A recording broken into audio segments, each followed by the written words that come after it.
The Wrestling Hypothesis podcast is brought to you today by Anchor. Anchor is a free way for you or anybody to record, produce, edit, and even distribute your podcast, so you can have it be heard by many major podcast platforms such as Apple Podcasts, Spotify, Podbean, Stitcher Radio, and many more. There's creation tools in there that allow you to record or edit your podcast right from your phone or computer, making a very convenient option for most. It allows you to make money from your podcast directly with no minimum listenership required. I'm currently using the Anchor service as a way for me to do all of these things, and I can certainly vouch for them and that I really enjoy using the service. Anchor is everything you need to make a podcast all in one place. Download the free Anchor app or go to anchor.fm today to get started right now. Really? Really, Ricardo? Brock Lesnar is your face of the Ruthless Aggression Era? A guy that's only been on top for 2 years? Never consistently do it? He's the face? Nah, bro. I think, my biggest mistake was? My biggest mistake was leaving. Because I would have chewed in. Oh, the nerve, man. The nerve. First of all, Brock Lesnar doesn't even have the resume. Half of the shit that John Cena did in the Ruthless Aggression Era. Kurt Angle had way more impact on the Ruthless Aggression Era than Brock Lesnar. Eddie Guerrero, Rey Mysterio. The list goes on and on and on. I just gave you 4 guys that I think about the Ruthless Aggression Era before I think about Brock Lesnar. Abba, we're going to debate this topic next week. Who the face of the Ruthless Aggression Era is, John Cena or Ricardo's bitch, Brock Lesnar. Welcome to episode 11 of the Wrestling Hypothesis podcast for your Sunday, February 23rd, 2020. I am the ABA. Joining me as always is Richard. What's up? Ricardo. Hi. And King Kenny. So uninspiring. That hello. It's about Is it because of the ass kicking you're gonna get? It's about what's about to go down after what I saw over the weekend. Exactly. Oh, okay, yeah. After what I saw over the weekend, Lord have mercy. I'm not gonna front. I deserve this. Yeah. I deserve this. Yeah. But the king is back for the 11th episode of the podcast. Yeah, I'm happy to be. And sadly, not going to be with us is our first lady for this episode, So Tara. sad. Yeah. I'm crying. Okay, but I'm sure she'll be back to join us next week. You can listen to this podcast, I should say, as of right now, on various different podcast platforms such as Apple Podcasts, Spotify, Anchor, Breaker, Radio Public, Google Podcasts, and over on YouTube. Give us a subscribe on our YouTube channel to make sure that you are kept up to date on all the bonus content that is coming sooner rather than later, hopefully. If you are listening via Apple Podcasts, please be sure to give us a star rating as well as some thoughts on what you think of our show. You can like our official page over on Facebook to keep up with the latest updates on the show as well as leaving us a review on there. And if you haven't done so already, you can check out episodes 1 through 10 using any of the aforementioned platforms as well as visiting our website anchor.fm/wrestling-hypothesis. So, last week, we ended the show with a debate on what the better era was between the Attitude Era and the Ruthless Aggression Era. If you guys are curious to hear our thoughts on that topic and haven't checked it out yet, you can go back to last week's show for that. Kenny over here couldn't stay for that debate. That's why you guys didn't hear him when we were discussing that topic. And you guys did actually get a preview of what Kenny had to say about some of the things we mentioned at the very end of last week's show, if you guys stuck around for that. Buckle up, guys. It's not looking good for Ricardo here. I know when I am beaten. No, you will not get to admit your defeat just yet. Okay? You'll listen to every single thing that I have to say. Go ahead, man. So, last week, this is gonna be rough. This man Ricardo had the audacity, not even the audacity, the temerity, the unmitigated gall to say that John Cena is not the face of the Ruthless Aggression Era. The most blasphemous thing that you can possibly say. That's like saying Hulk Hogan was never the face of his era. What? Are you kidding me? That's number one. Now, before I get started on my rant, let me preface my comments by saying Brock Lesnar is the greatest, possibly the greatest in-ring superstar we have ever seen. Okay? In any era, you match Brock Lesnar up with anyone from any era, he can go. Now, I am not proud of what I'm about to say. And because this is my brother Ricardo and I respect him. But this needs to be said. As a wrestling fan, I did not like your comments about what John Cena did to bring the Ruthless Aggression Era to the next level. Now, let me also preface my comments by saying I am a John Cena fan.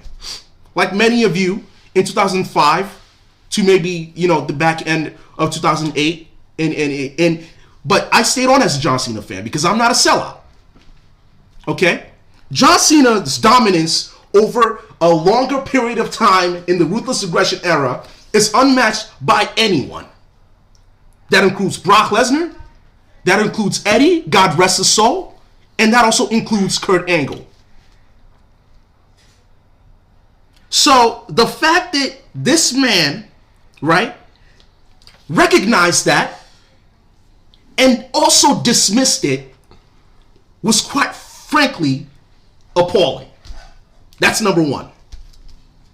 This man, John Cena, put the company on his back after The Rock, after Brock, and after Eddie's death. Who the hell can put themselves in that position and say, hey, listen, I'm the guy that's going to step up. I want all that smoke. Who said that? That would happen to be John Cena. Number two. Yeah. Number three, he is the only Ruthless Aggression star to ever sustain a 10-plus year run of dominance from 2005 to 2015. I would have brought up Randy Orton, but here is the difference. One, Randy often got into trouble with a wellness policy. And why is this important, you ask, ladies and gentlemen? Because in order to sustain a run for at least 10 plus years, your record needs to be damn near perfect. Clean. To do so. Cena has never been in trouble with the law. Cena has never got in trouble with the wellness policy. He has always been the model of consistency. And that's exactly what you need from the face that runs the place. John Cena is a good boy. He is the standard for which wrestlers today are measured. Never had a scandal, wellness policy issue, which I brought up earlier. An outside injury, he is always available. Whenever his number has been called, he has answered the call. And you brought up a very important comment last week, right? You stated that Austin did it from jump. Ladies and gentlemen, if you remember, Stone Cold Steve Austin wasn't Stone Cold Steve Austin from the start. He had a gimmick. Now, for the life of me, I can't remember what the name of that gimmick was. But I know he had a gimmick before he won the King of the Ring tournament. He had a gimmick. Mm-hmm. And ladies and gentlemen, I gotta remind you, it wasn't that over with the audience. It just wasn't working. And then Austin said those famous words. Austin 3:16 said, I just kicked your ass. And his life changed from then on. So this notion that Ricardo mentioned last week that Austin did it from jump, I don't remember him doing it from jump. Because Stone Cold Steve Austin was born shortly after he failed at another gimmick.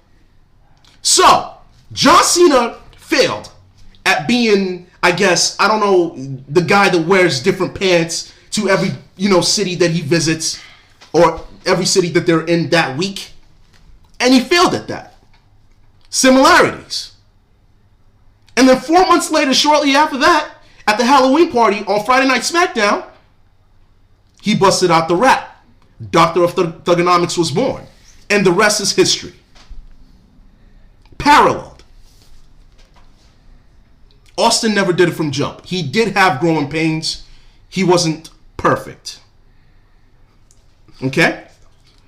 Now, you said you did not discredit the Ruthless Aggression Era. I argued that you did something even far more egregious. What did I do? you not only dismissed them, you instead said they pale in comparison to the Ruthless Aggression Era. Whoa. And you were talking about the Attitude Era. You said the Attitude Era pales in comparison to the Ruthless Aggression Era. Come on, bro. You did say that. Did you? Okay. You did say no. You can go back and listen to the episode. Anyone listening to this right now can go back and I listened to this man Ricardo spew a lot of garbage, right? He did make some valid points, right? But he did spew a lot of garbage over the last 30 minutes of last week's show. And I wasn't here to witness it. Had I been here to witness it, I would have set him straight. But here I am now. The moment you guys have all been waiting for. This, I'm not going to front. This is a joke. Now, all I can do is laugh. My third to the last point. Majority of the feud, Ricardo stated, we know is from the Attitude Era. Let me correct you on that, Ricardo. Majority of the feud, you know, is from the Attitude Era. Because I can state numerous feuds that were from the Ruthless Aggression Era that were just as good. 1, Edge versus Matt Hardy. Did you remember that? Yes, I remember that. Did you remember how high profile it was? Did you remember how many people wanted to see that? Huh? Yep. Yeah, I don't need to remind you, man, but that was every bit as good as anything from the Attitude Era. Number 1. Number 2, Edge and Cena. Did you remember that? Yes, sir. Yeah. Did you remember that TLC match they put on at Unforgiven? That was dope. Yeah, that was dope. Match that up against any match from the Attitude Era. At least any gimmick match from the Attitude Era. Even though it was a lot less commonplace. Cena Orton, Taker Batista. Come on, man. I'm giving you Taker Batista hands down. Right? Triple H. I love Triple H Batista. Right? Angle and Eddie. Eddie and Rey Mysterio. Right?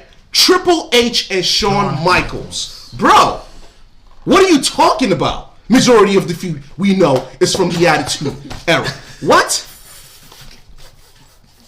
These feuds that I just mentioned were every bit as good as the Attitude Era. These feuds shaped wrestling as we know today. I'm sorry, but you're wrong on that one. We agreed, right? You guys agreed, right? And this is where I kind of distance myself from the point. But you said that the 3 biggest, I'm not saying you, Ricardo, but you kind of egged on the crowd when you said the 3 biggest stars in the Attitude. I'm sorry, in the Ruthless Aggression Era were Cena, Eddie, and Batista. And you know what? And you guys, Abba, Tara, and Richard agreed with this point. But if you're arguing, right? If you're arguing for the Attitude Era being better than the Ruthless Aggression Era, right? Then you have to put your boy Brock Lesnar up there. In the Ruthless Aggression Era. Right. You have to put Brock Lesnar in the question. Because here's the thing. The thing I was surprised at, before you continue, the thing that I was surprised at, that Richard, Tara, and Abba did not include Brock Lesnar. Right. And I get that. I was shocked. And I get that. But you relied heavily on Brock Lesnar. Right. But listen, as a Brock Lesnar fan, I'm saying you have to put Brock up there, right? Yeah. Because you're trying to build the best versus the best, right? The best from each era, right? Coming together and saying, okay, I'm going to make a point for the Attitude Era, even if they have Brock on the other side. Yeah. Okay? Because you want to show, right? You want to show that not only are you not taking the easy way out, but you're welcoming the challenge as well. Yeah. Okay? So if last week you recognized, right, that Brock wasn't the top 3, in the Ruthless Aggression Era. No, right? I clearly said Brock Lesnar, but they disagreed on Brock Lesnar. Right. I said Brock Lesnar. But listen. But see, here it is. You went with it. That's what I'm saying. That's my main point. You went with it.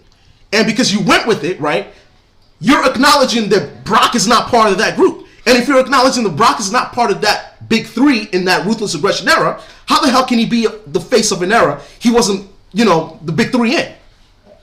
You get what I mean? Yeah, I got that point. So if you're not big 3, if you're not the top 3, it's like saying, well, Brock is not top 3, but he's the greatest of all time. What? That doesn't make any sense. Doesn't make any sense to me. So, that instance, it's wrong. Okay. It's wrong. And I feel like you should have stuck out for Brock. Okay? My last point. You said something that really, this was the last straw. You said that there was better competition in the Attitude Era. Now, look, ladies and gentlemen, I know. I am aware. I'm not stupid. I am aware, right, that they had WCW on the other side. And the Monday Night Wars were going on at that point. So, I acknowledge that. But here is where I separate, and here's where I make my real argument for the Ruthless Aggression Era. Yeah. The Ruthless Aggression Era had something, I don't know if many of you recall, the birth of the brand split. Now, I can remember SmackDown and Raw competing with each other. Right, competing with each other. And I said that last week. They created their own competition. And, you know, they brought out the best in each other. Raw had Evolution. SmackDown had the SmackDown 6. You know, and they were going head to head. You know, this was the heat of the competition. King Booker was around. You remember King Booker? I'm not gonna front. King Booker's my homie. Exactly. I love King Booker. There were a lot of opportunities, right, that came from the Ruthless Aggression Era. Stars were made. If it wasn't for the Ruthless Aggression Era, Edge would have never been Edge. That singles Orton, right? Batista, Mysterio, right? Mysterio. You know, and I think Batista would have been a star regardless. I mean, Batista looked like a star, but I'm just saying, you know, these guys can get lost in the shuffle very easily, right? Batista had the look, so maybe not him particularly, but the Attitude Era, but I will give you everybody else. Right, the Attitude Era built more stars. I'm sorry, the Ruthless Aggression built more stars than the Attitude Era. I agree. Okay? I definitely More agree. Hall of Famers will come from the Ruthless Aggression Era when it's all said and done. I agree. I can guarantee you that. And the Ruthless Aggression Era stars were on top of the game far longer. Far longer than any Attitude Era star. I put Randy...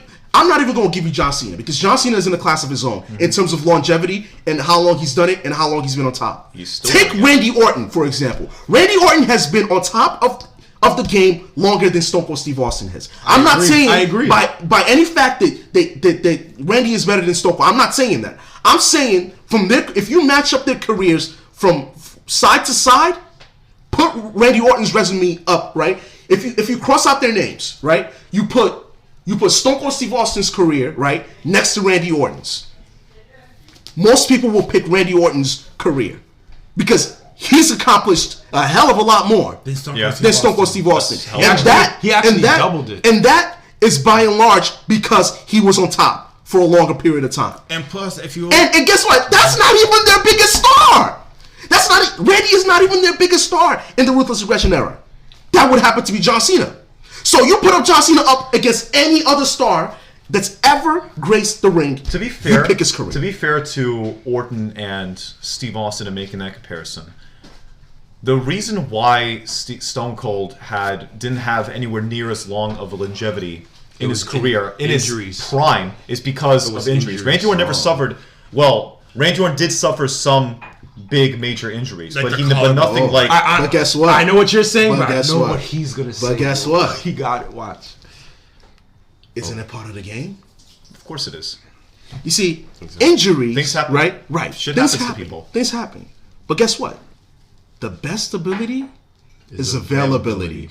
If you're not there for me, if you're not there when I call your number, if you're not there when I need you to be, right?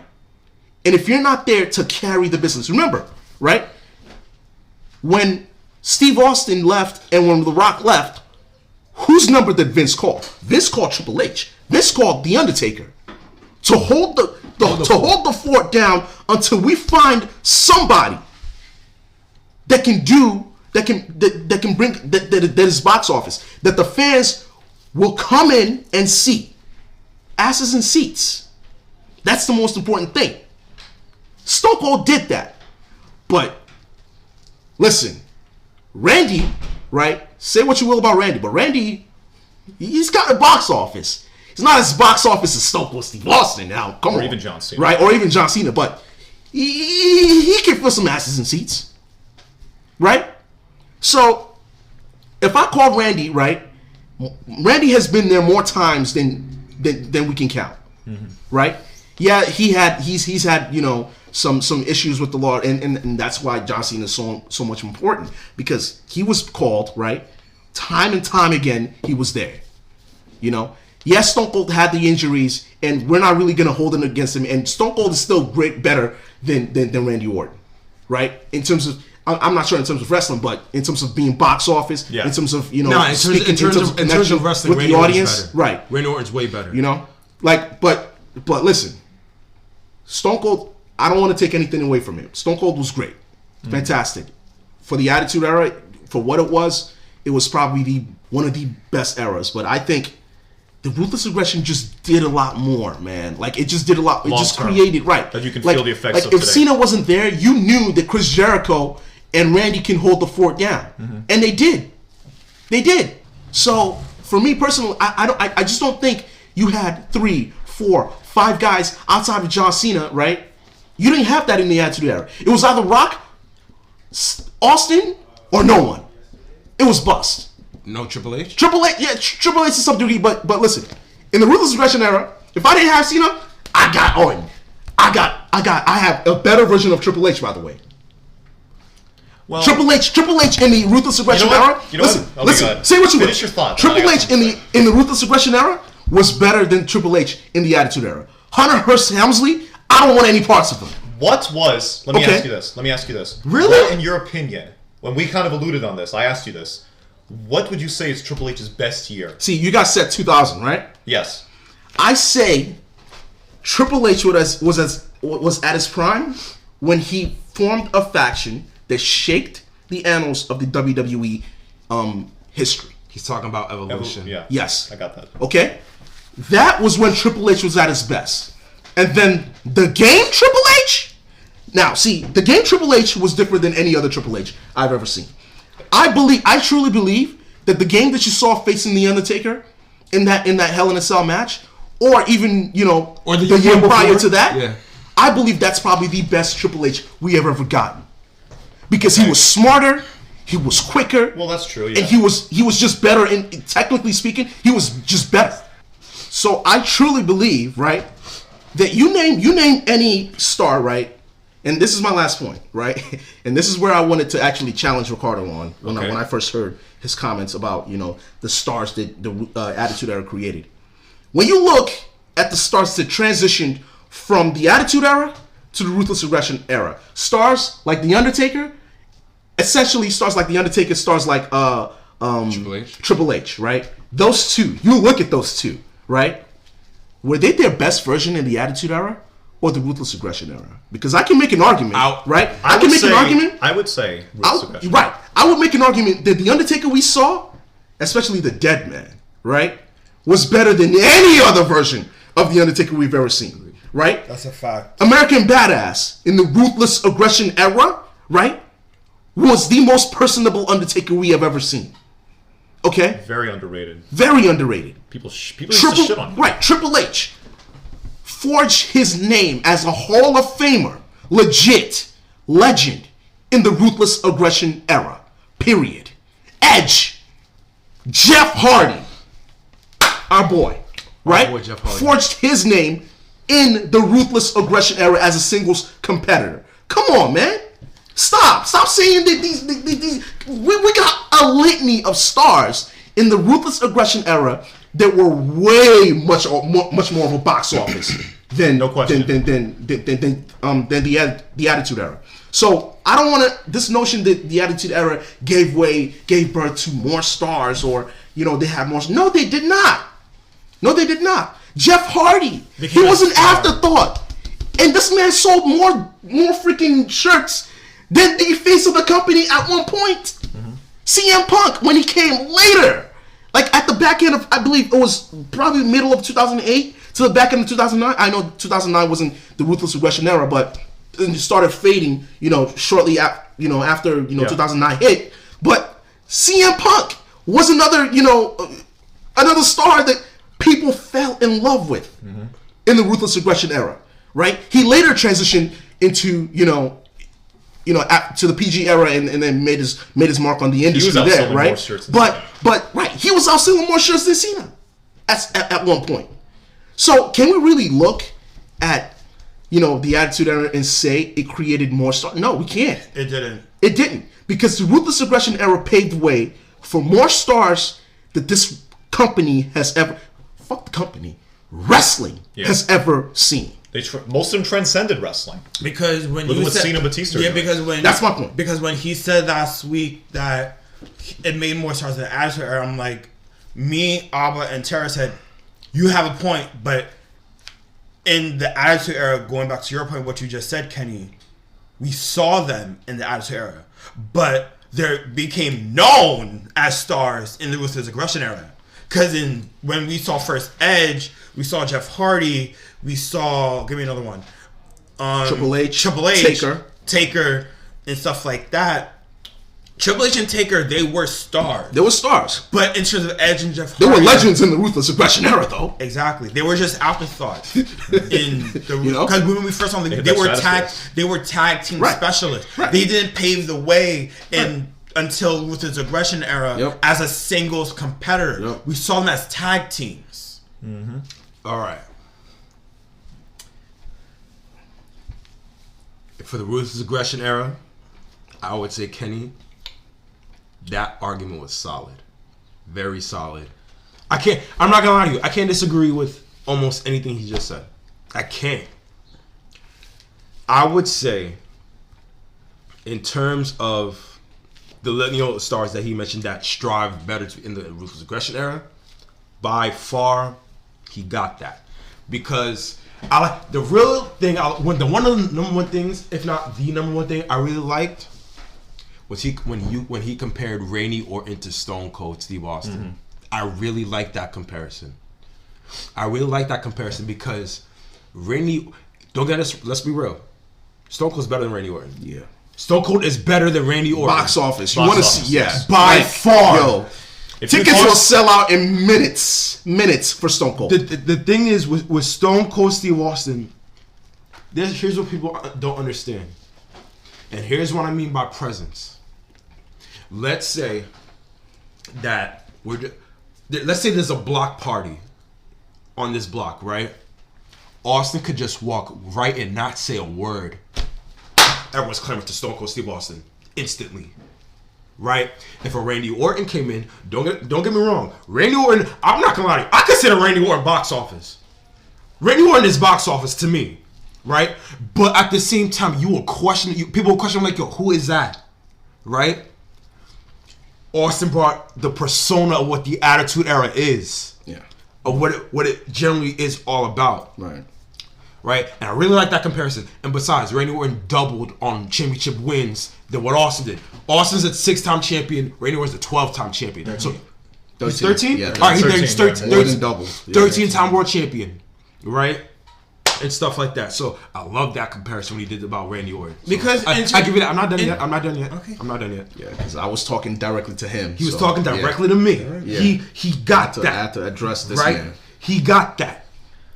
What I will still say, however, is about my boy Brock Lesnar. Here we go. It's about my boy Brock Lesnar, right? Nobody was a better wrestler than Brock Lesnar in the Ruthless Aggression That means era. He's the face, though? No, he's not the face. There's a difference. He's not the face. You hear that, ladies and gentlemen? He's not the face. So who's the face? The face is John Cena. Thank you. The face is John Cena. Okay. The face is John Cena. It worked. But still continue what you want to say. What, besides Kenny's points, what truly convinced me was there was a 30-minute video. This was before the Ruthless Aggression video. Documentary on his episode. I saw a 30-minute video of Cena's best matches in the Ruthless Aggression era against Michaels, which is my all-time favorite, honestly. Yeah. Against Michaels, Triple H, Punk, Angle, Lesnar. At the time, the list was endless.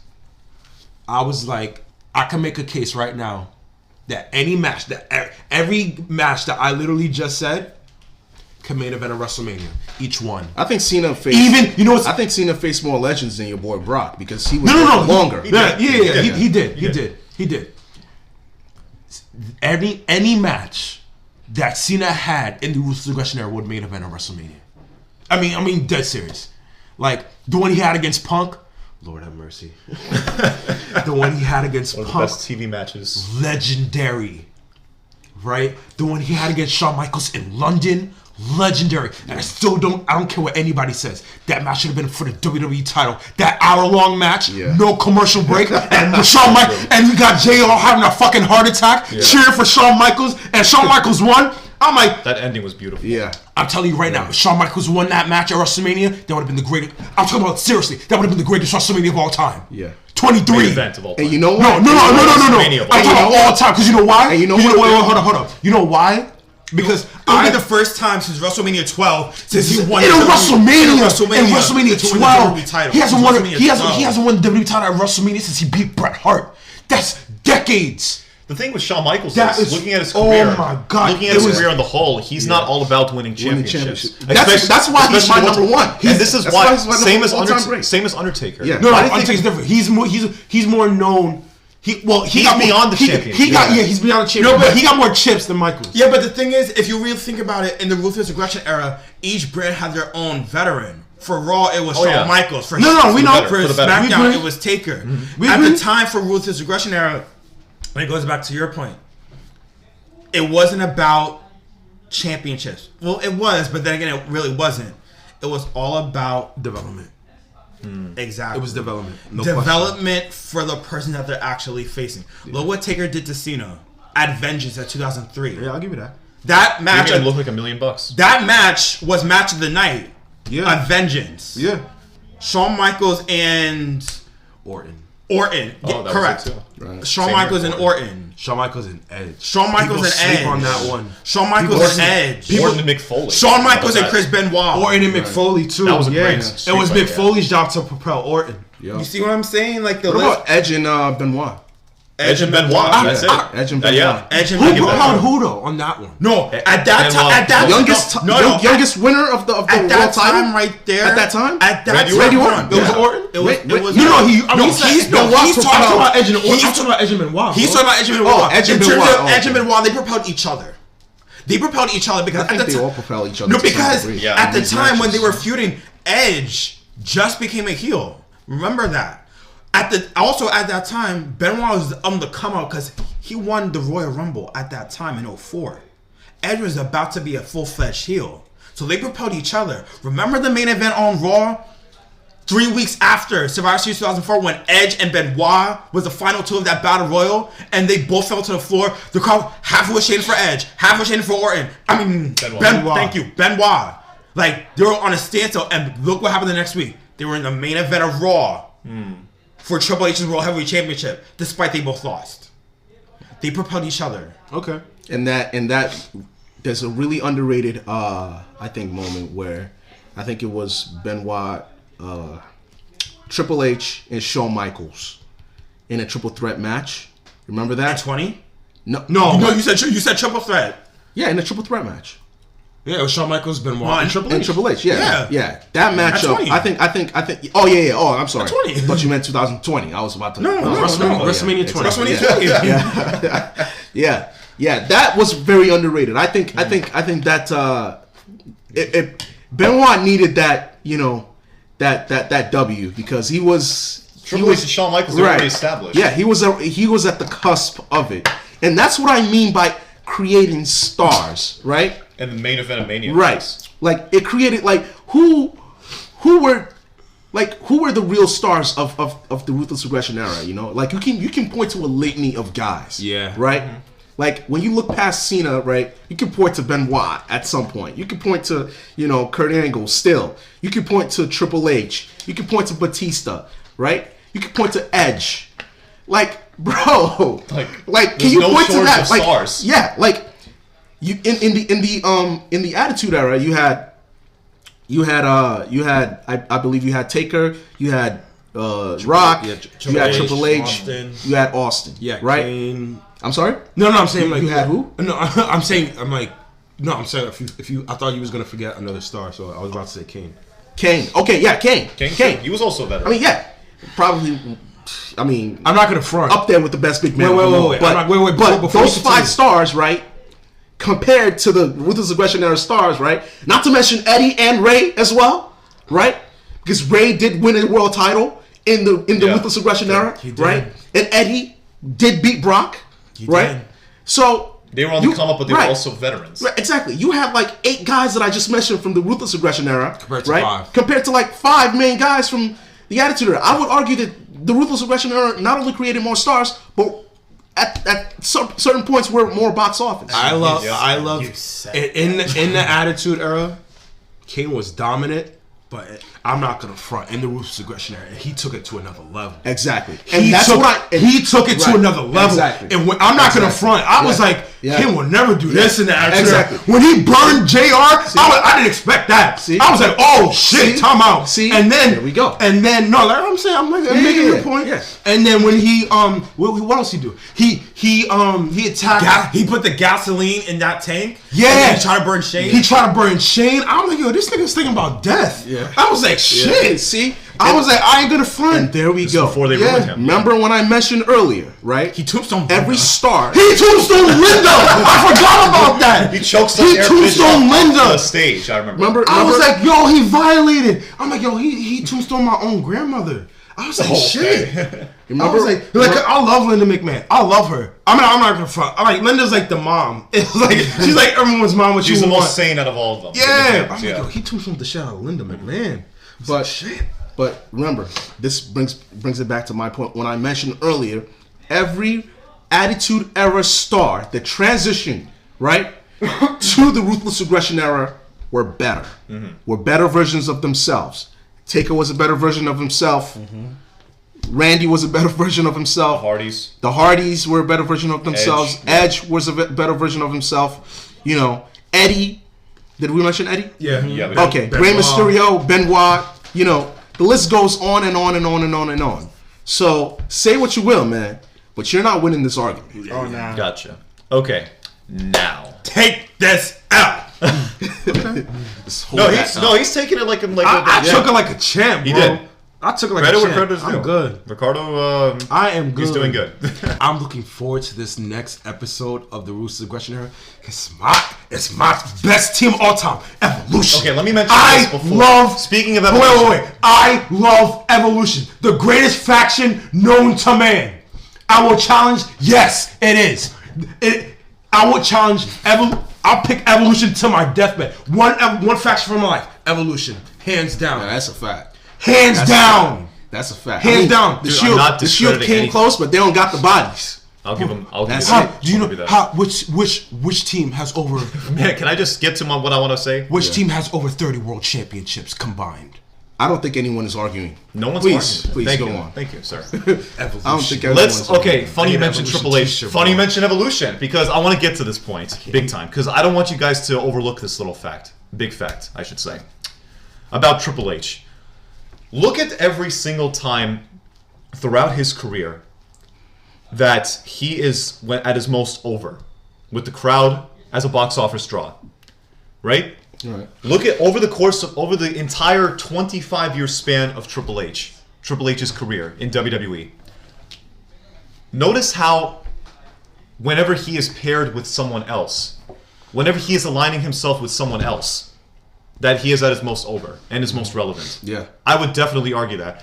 When Triple H first debuted in WWE, he had a different gimmick. He did not have the game gimmick. He had The Connecticut Blue Blood. yes, the Connecticut Blue Blood Son, gimmick. It was Damian Sandow-esque. Wow. I remember that. In mid 90s. This was the new generation era. 1995. Yeah, sure.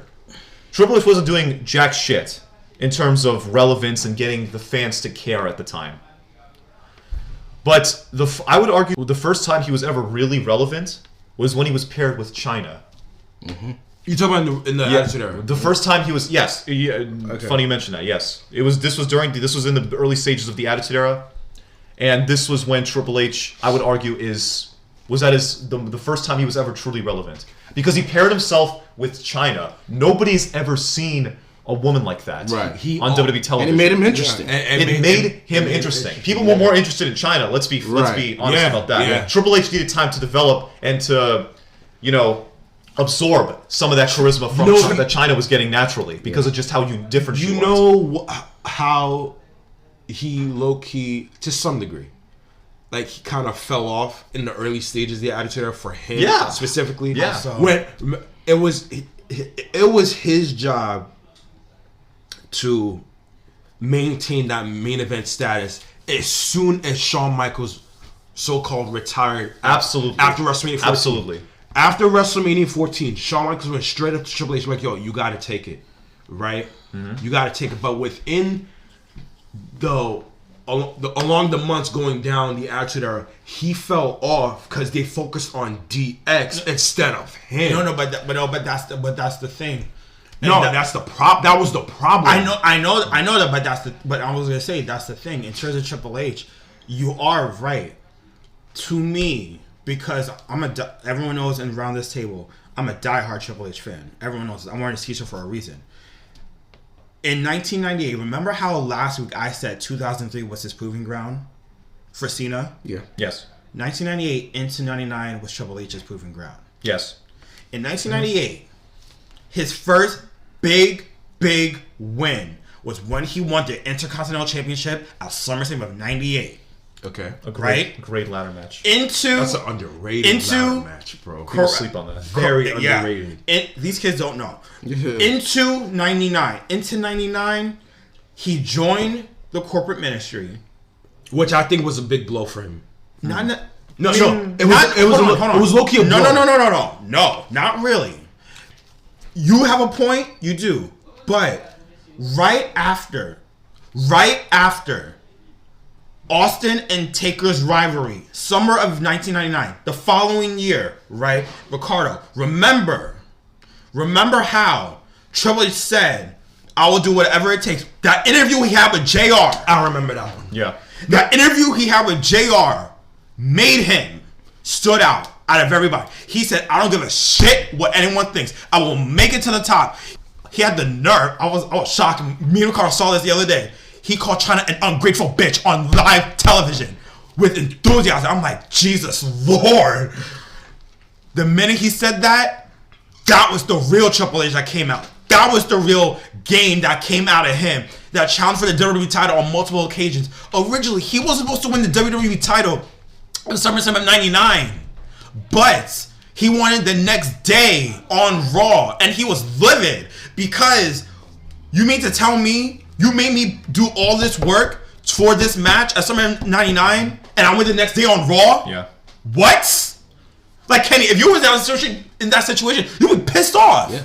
Who wouldn't be? And within the breakout year he had in 1998 into 99, that was when SummerSlam onward to 2000, Triple H finally became the star that Shawn Michaels told him to be. Right. Yeah. Went in one of the most biggest angles, still arguably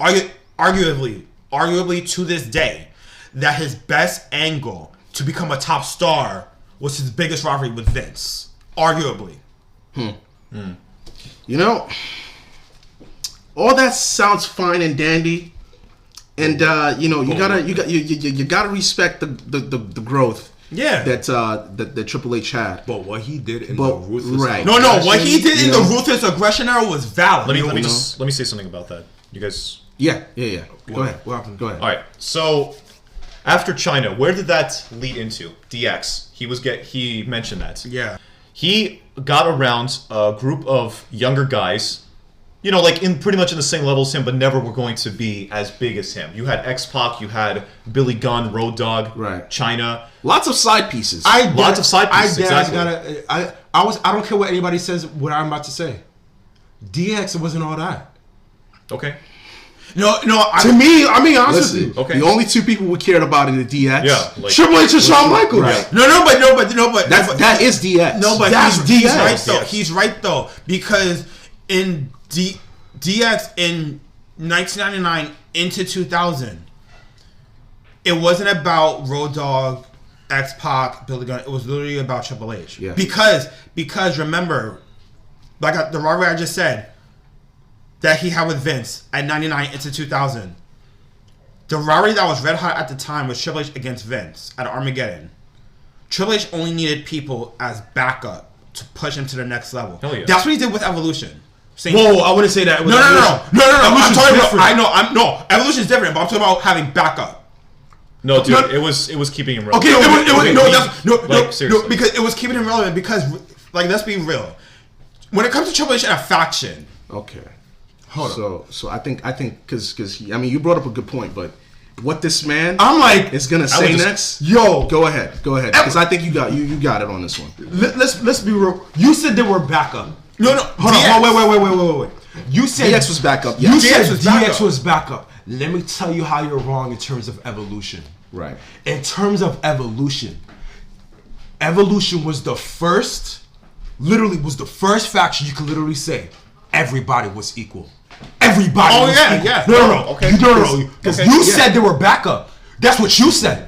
You can't listen. You said 16-time world champion. That's number one. Wait, a 16-time world ain't backup. Ain't backup. And Randy Orton. Let's be real. You can make a legitimate argument. Triple H was not the best wrestler. It was Orton that was the best wrestler. Yeah. No, that was a fact. Randy Orton. That's a fact. But At the Triple time, H wanted to make a group like No, that. we understand He wanted that. to help stars, but at the same time, it was we understand. It was a me thing, right? Yeah, Because it was he a wanted him to- thing. Like right, he exactly. was the leader of the absorb but something. Yeah, Evolution. Evolution to me was like it was the great. It's the greatest faction that I've ever seen. No, we're not saying that it should lose but points what because I'm of the hidden agenda. I'm referencing to Richard because he said they were backup.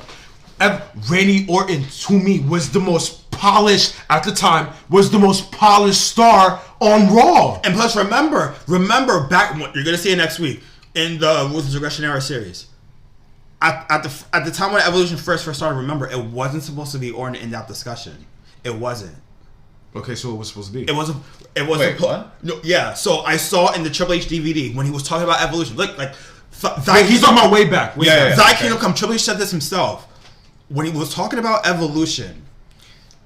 Orton was not supposed to be a part of Evolution at all. It was supposed to be Mark Jindrak in Evolution. You got it mixed up. No, it wasn't. No, You got it mixed up. I think it was Batista that wasn't supposed to. No. Batista was there. That's what I was hearing. Batista was going to. We'll find out next week. You'll find out next Because week. I've been hearing this whole time it was Batista that wasn't supposed to be in. It's like this. So if it wasn't for, I'm going back to Ricardo's point. If it wasn't for Evolution, you would not see Orton. Hold up. I would say I don't know about that one. Listen, I don't know. I'm talking. Randy Orton is the third generation. Randy Orton is the Randy third Orton. generation star. You will see that nigga. Randy Orton was handed a lot of things on a Yes. silver You platter. exactly. A lot of You opportunities. Nah, Randy Orton. I don't agree with you on that. I don't agree with you on that. been a top star. Randy Yeah. Orton would have been a top sure. star regardless. It just helped him. Regardless, Yep. right? The Rock was a third generation superstar. Yeah, you would have. He would have propelled himself. His daughter, right now, Simone, Right. just got Give her signed time. by WWE. Give her time. She's She'll gonna be be elite. pushed to the moon. Give her time, right? Yeah. Randy Orton would have been elite regardless.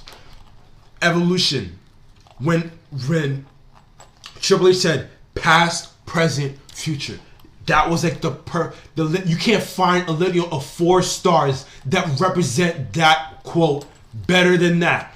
Past in terms of Ric Flair. Ric Flair, the present at the time Triple H, and the present and the future in terms of Randy Orton and Batista, and all Can't deny 4 of them are Hall of Famers, combined over 30 world championships. All right. I mean, listen.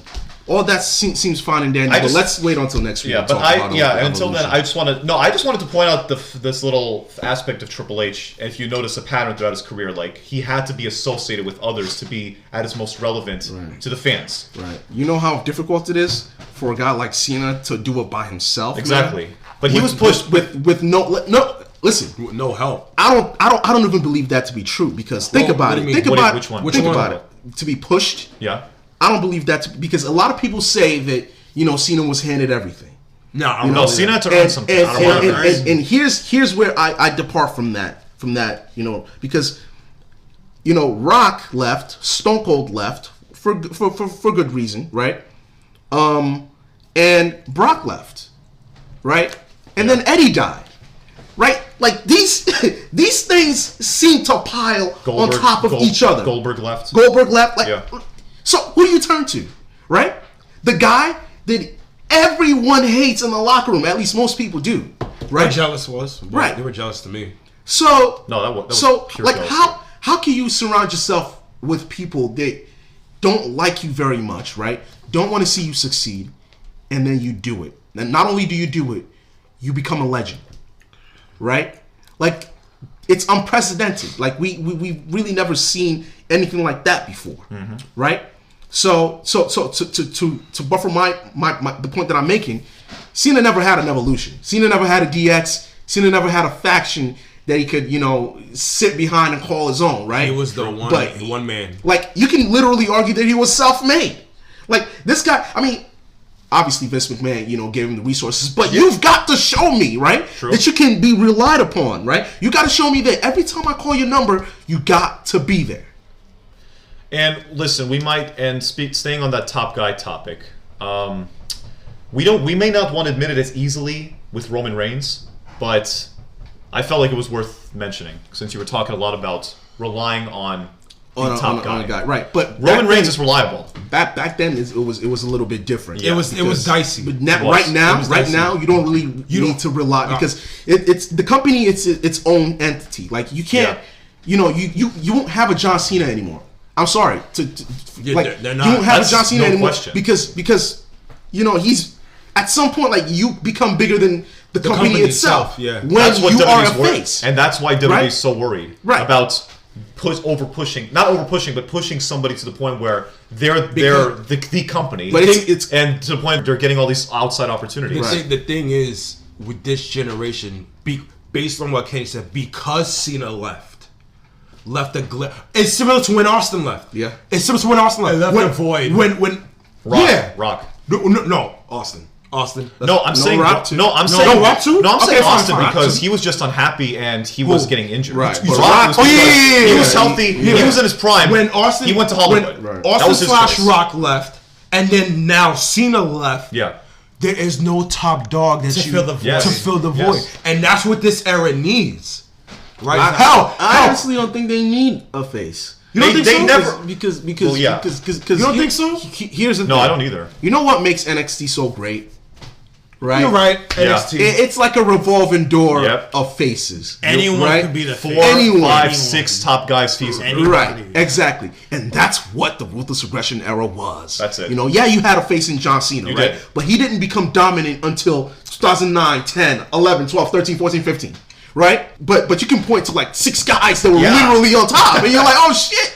Benoit's in the main event. Oh shit, that's Chris Benoit. Yeah.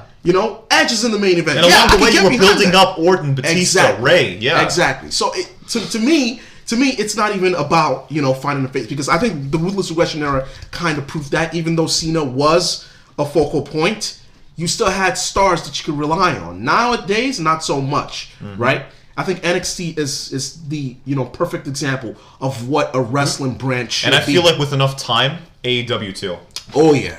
I feel the same way with them. Yeah. Moxley, Jericho, and MJF soon enough. Omega, exactly. And Hangman. I love That's Hangman, 6 guys man. right there. Yo, this guy Hangman, man, Dude. I love that dude, man. Great. I couldn't get behind him at first because he didn't have a lot of personality. Yeah. But now he does, man. I love it. But Taking yeah. beers from people in Yeah. the crowd. I love Love that. That aspect Yeah. alone is just what. I'd what buy makes a you cheer beer for the just guy. so Hangman can take it Yeah. off my hand, man. Seriously. A $12 beer from fucking, in You'd a have to fucking pay for arena, a lot man. for the front row Yeah, seat. Though, that's true. For that But opportunity, I don't mind, man. As long as he takes my beer. I it'll can, be worth it. Yeah, and I can put it on, I don't know, Instagram or something. Yeah. Hangman It's all, take all my for the beer. all for the gram. Yeah, exactly. These people know. Exactly. Do it for the gram. All for the gram. Yeah. Speaking on the Ruthless Aggression Era, this brings us nicely into the documentary of the latest WWE Network special that they introduced this past week. This documentary pretty much detailed the highs and lows that came out of the Ruthless Aggression Era in the 2000s, as well as the biggest stars that came out of that time period.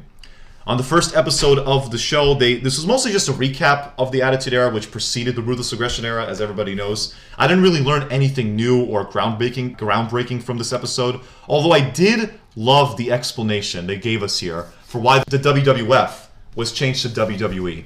That it was because it was a necessary change of the times. Yeah. Let's keep the old attitude, but move in a different direction. That's how they pronounced it. Drop the F or... what was the Get slogan? the F out. Yeah, get the F out. Yeah.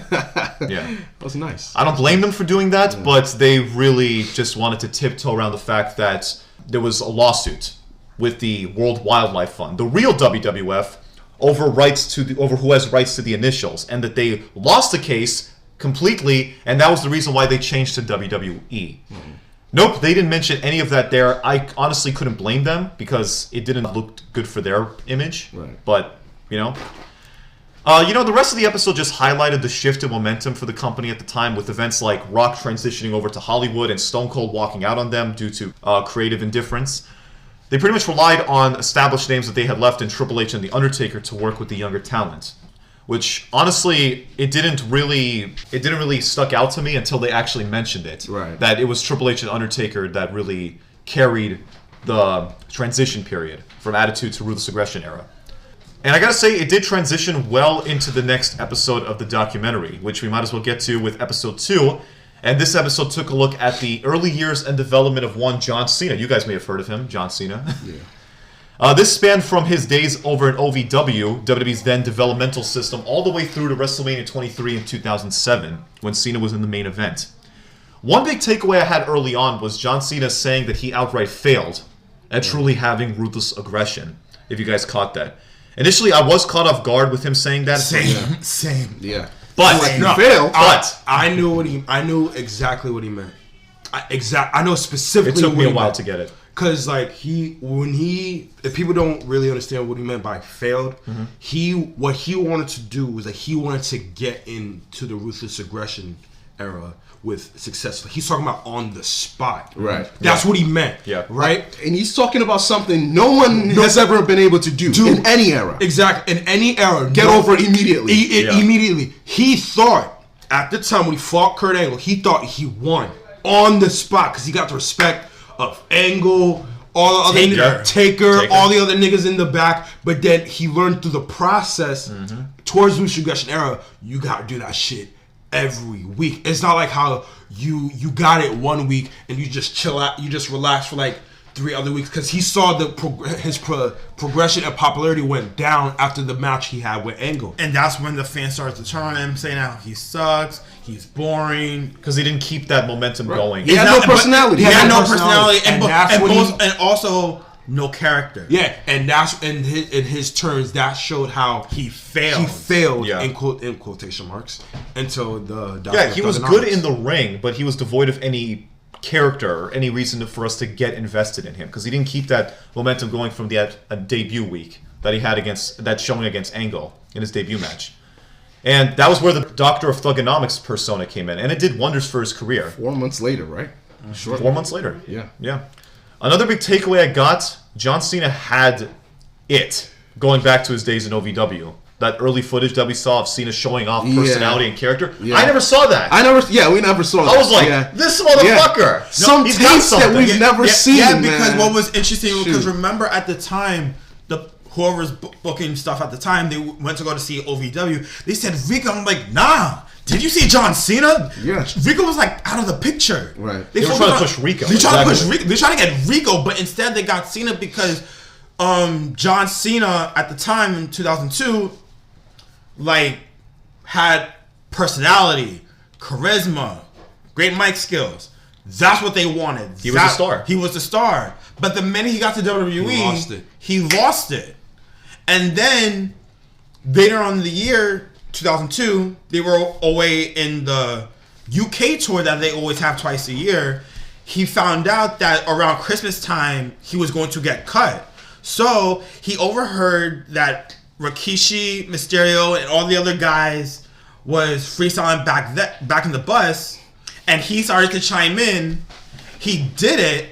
He thought on the top of his head, but what he did not know was that Stephanie McMahon was in the front of the bus the entire time. Yep. The minute that they left the bus to go into the plane to take the next flight to the next location, Stephanie put Cena on the spot. Put him to the side. Put him to the side. Gave him a pep talk. He said, "Yo, how'd you make those rhymes? How did you make those rhymes like I did?" I'm like, he said, "Oh, I don't. I just do it." So that she put him on the spot. I have a can of tuna fish. Rap about this right now. Yep. He did it. He named the name Stephanie, the tuna fish, the location that they went on. I mean, they're going. Sorry, not. They're going to. Thank you. They're going to, and the plane, all within seconds. And then Stephanie said, "If you could do this with me right now, how about you do that on television immediately?" And he did it. And the first time we ever saw Dr. Thugonomics, SmackDown Halloween 2002, when he rapped to Stephanie about Vince McMahon being in her office, and the rest is history. Yeah, John Cena basically brought Eminem to wrestling. Yeah, literally. Eminem was the biggest star in the world at the time. And John Cena brought that persona. White man rapping was over. White men rapping. Yeah, was, What I liked. I'm not gonna. You know what? I'll take that. I'll take back what I said. Now what I like. What I miss. I'm not gonna lie to you. I miss this. We all do. No, I'm not. He's not even getting. I'm not even getting to the. He didn't even say it. I'm talking we all about do. What? I like when he brought jerseys. Yeah. Oh yeah. The jerseys of the. I was going all 9 yards. Every city. Like either A, WWE had to make him a jersey, or B, he had to buy a jersey. No, I think he bought them. No. Half the times he didn't buy them. Half the times WWE gave him a jersey. Half the time WWE gave him a jersey, but like if he was in New York, he had to wear a New York Knicks jersey. Yeah. Jersey. I just said that. Shut up. I think of that like the opposite teams, like the opposite, the enemy team, town's teams. Yeah, like even when he was like a heel, he had to buy. New York. He had to buy the when he was a heel, when he was Dr. Thugonomics, he bought the opposite. He would mock his own hometown. He would mock his own hometown. Like when he was at WrestleMania 20, he wore a New York Knicks jersey. When he was in Boston, he wore a Boston Celtics jersey. When he was in Cleveland, he wore a Cleveland Browns jersey, and so on and so on. So on and so on. He brought. I'm not gonna front. I missed that. He read the audience. Yeah, he really did, and the venue. He read the audience and shit like that. And he was the first wrestler to produce an album. And surprisingly, it was good. It was pretty good. So surprisingly, what? It was No, he's got. What's wrong with you? No. It's nothing. It's just that I just never thought in my wildest dreams that a WWE superstar will produce an album. And it was good. You know what I mean? Right. And it actually made the charts. Yeah, you know? like it got big. It was pretty good because of John Cena. Don't get me wrong, Austin did it too, but it was different. And to some degree, The Rock, but Cena did it differently. That like brought more stars to the WWE. Like you got fucking rap legends like singing in people's entrance. Like when Snoop Dogg did an entrance for Sasha Banks at 32. I would have never thought I would never thought that Snoop Dogg would perform in a WWE pay-per-view. You know what I'm saying? I would have never thought about that. Yeah, but going back to Cena, Dr. Thugonomics was great and everything like that, but even Cena knew there comes a point in which I had to stop. No, because it was smart of him. It was smart of him when he did that. But what he did not expect was the backlash that came around when he stopped it. Because I remember in the documentary, in last week's episode, that it was 2006. It started 2006. It was 5. 5 into 06. 5 into 06. I will never forget the time. Remember when it was Hall of Fame 2006? Oh yeah. Hall of Fame 2006. I didn't know it was that bad. I didn't know it was that bad either until I saw it. He inducted William the Refrigerator Perry. He was an NFL player that, if nobody knows, he was an NFL player that contributed to WrestleMania 2. Right? So then, Jerry the King Lawler introduced him. John Cena said to Vince, because Vince was backstage, he said like, yo, they're bullying me. What do I do? Like, at that time, he did not know what to do. Right. Vince says, just embrace it. Embrace it. Embrace it. Yeah. Because at that time, he was the face. Well, like getting there. Getting there. The thing is. So then he came out, boos heavily. Mm-hmm. And then it kept, that's pretty much where it started. Let's go Cena. Cena sucks shit from that point on. Yeah, but when people look back at this episode, I'm like, you can't knock John Cena. You can't knock him because for you know saying why? this. He saw something in himself. No. He saw something with the fans before WWE saw it. Yeah. That's what you missed, right? What he saw, if you look back, it was just a regular match, nothing crazy, right? But he was doing the Dr. Thugonomics, still doing that towards going to Raw. But what he saw in the what he saw in the audience was more kids. There was not that much kids in the Attitude Era. or in the early. If you really think about it, there was no kids at all. No, let's be real. Let's be real. There were kids. They were, but they were Richard. Thanks to Austin, I learned the middle finger with I took that shit to heart. Okay. You know how much times I got in trouble in detention by putting my middle finger at school. You know that. Thank you, Austin. You weren't a real Attitude Era fan unless you were doing that. Thank you. Richard, shit. You know how many times mom and dad whipped my ass for putting out the middle finger in school? Yeah, I know. It was legendary. Thank you, Austin. You're my boy. But I still got the welts to prove it. Yeah, exactly. and the suck it chant, he didn't do suck it at school. You didn't get in trouble in detention for that. Oh yeah, I got in trouble for doing suck it chants. You're bugged. You did not have a good school life, okay? But suck it. What school? Students, what is 2 + 2? I don't know. Suck it. I got in detention for that on the day, right? But back to John Cena. Back to John Cena. He saw more kids in the crowd. Yeah. In the Ruthless Aggression Era later on, and then when Cena saw that, he told Vince like, "Yo, I gotta cut it out. I gotta stop." If it wasn't for that, they would have still done Dr. Thugonomics, possibly into today. Do you think I don't know about that. No. I don't know about that. Longevity would have been a little longer. I don't know about that, but it would have been longer. I honestly think maybe it would have been longer. It would have changed with the PG era. No. I'm saying if it another 2 it definitely would have. It definitely would have. Yeah. But like what I'm saying is like he would have done the Dr. Thugonomics longer, right? And honestly, it would have got played out. Let's be real. It would have got played out. It would have. It would have got played out. It really would have. So it was Cena was smart of changing his game. And that's what I truly respect about Cena. There's come to a point, like, Austin never did it. Rock never did it. Nobody did it. Right? Cena was the one man that I saw he had to change his game. He had to change his game. And I respect that. How why? He had to change his game? Because he was on top longer than anyone else. Yeah. And, you know, as much as we wrestling fans love to say, you know, screw the kids, it's one thing when you're bigger than the company, you know, because now you got to think about not only the company itself, but who's watching you. Yeah. You know, and it takes a real face to, you know, actually realize that. And I mean, why do you think Jericho has like 5 different gimmicks?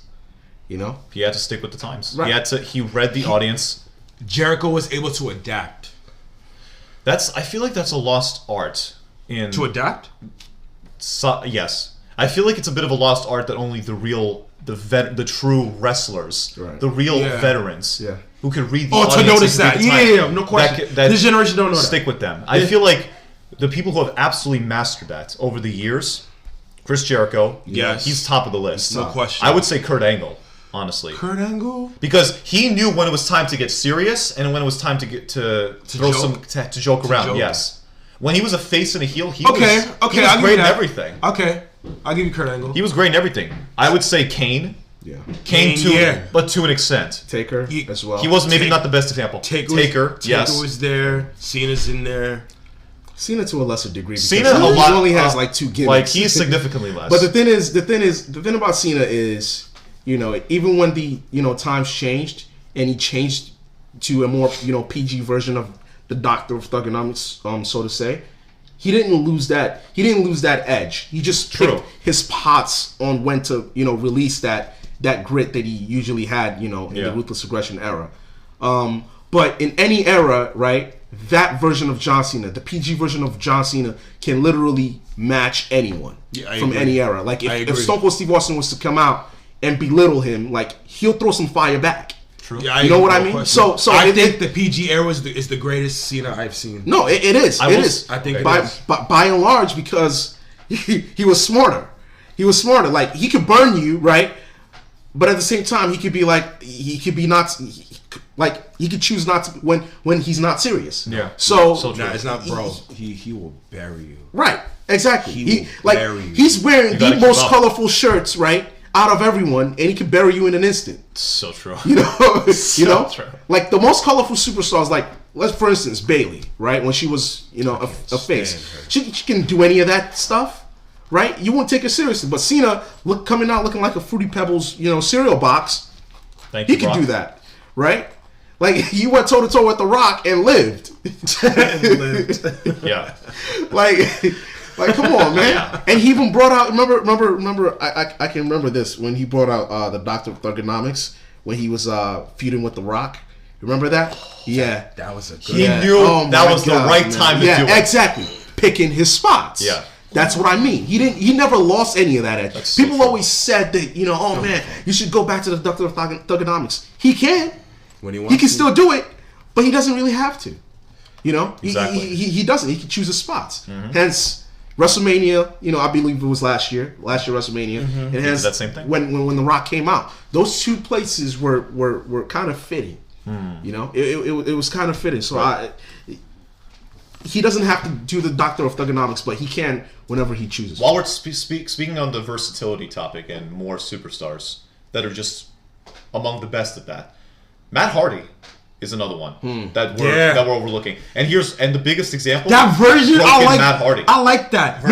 Version one. Okay, version that one was one too, good. yeah. Version one was hilarious. It was. I still like go back and version watch one. some of that You ever notice that we're talking about Ruthless Aggression stars? Yeah. stuff. That's what we're talking about. Yeah. Yeah.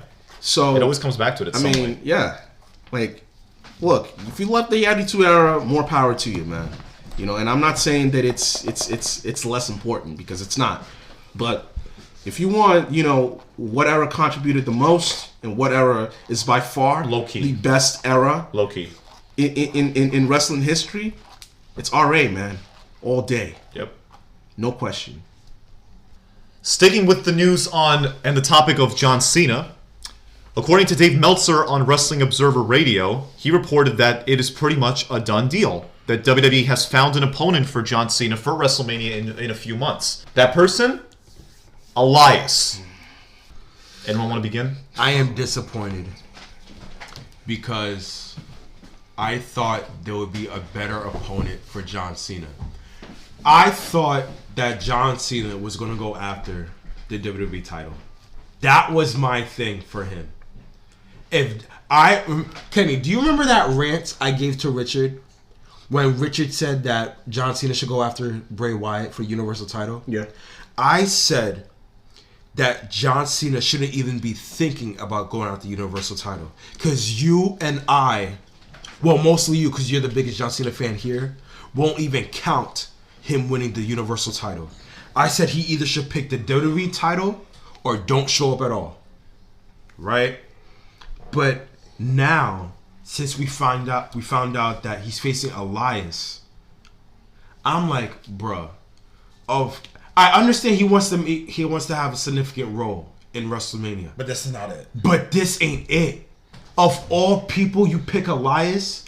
I would have had no problem if he chose Aleister Black. I would have a problem with it, because if Aleister Black is the star right now that needs to be pushed in the right direction.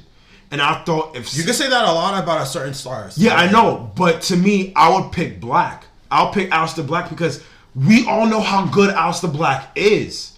I like Aleister Black. And plus, Aleister Black has been saying on Raw, I'm like, yo, I want to fight someone. Exactly. Who it is. So why not give him Cena? So essentially, I was obviously pissed off about the news. I was pissed right? off too. Because no one really wants to see that match. Nobody, because right? I'm like, yo, But- he should go after the WWE title. But here's where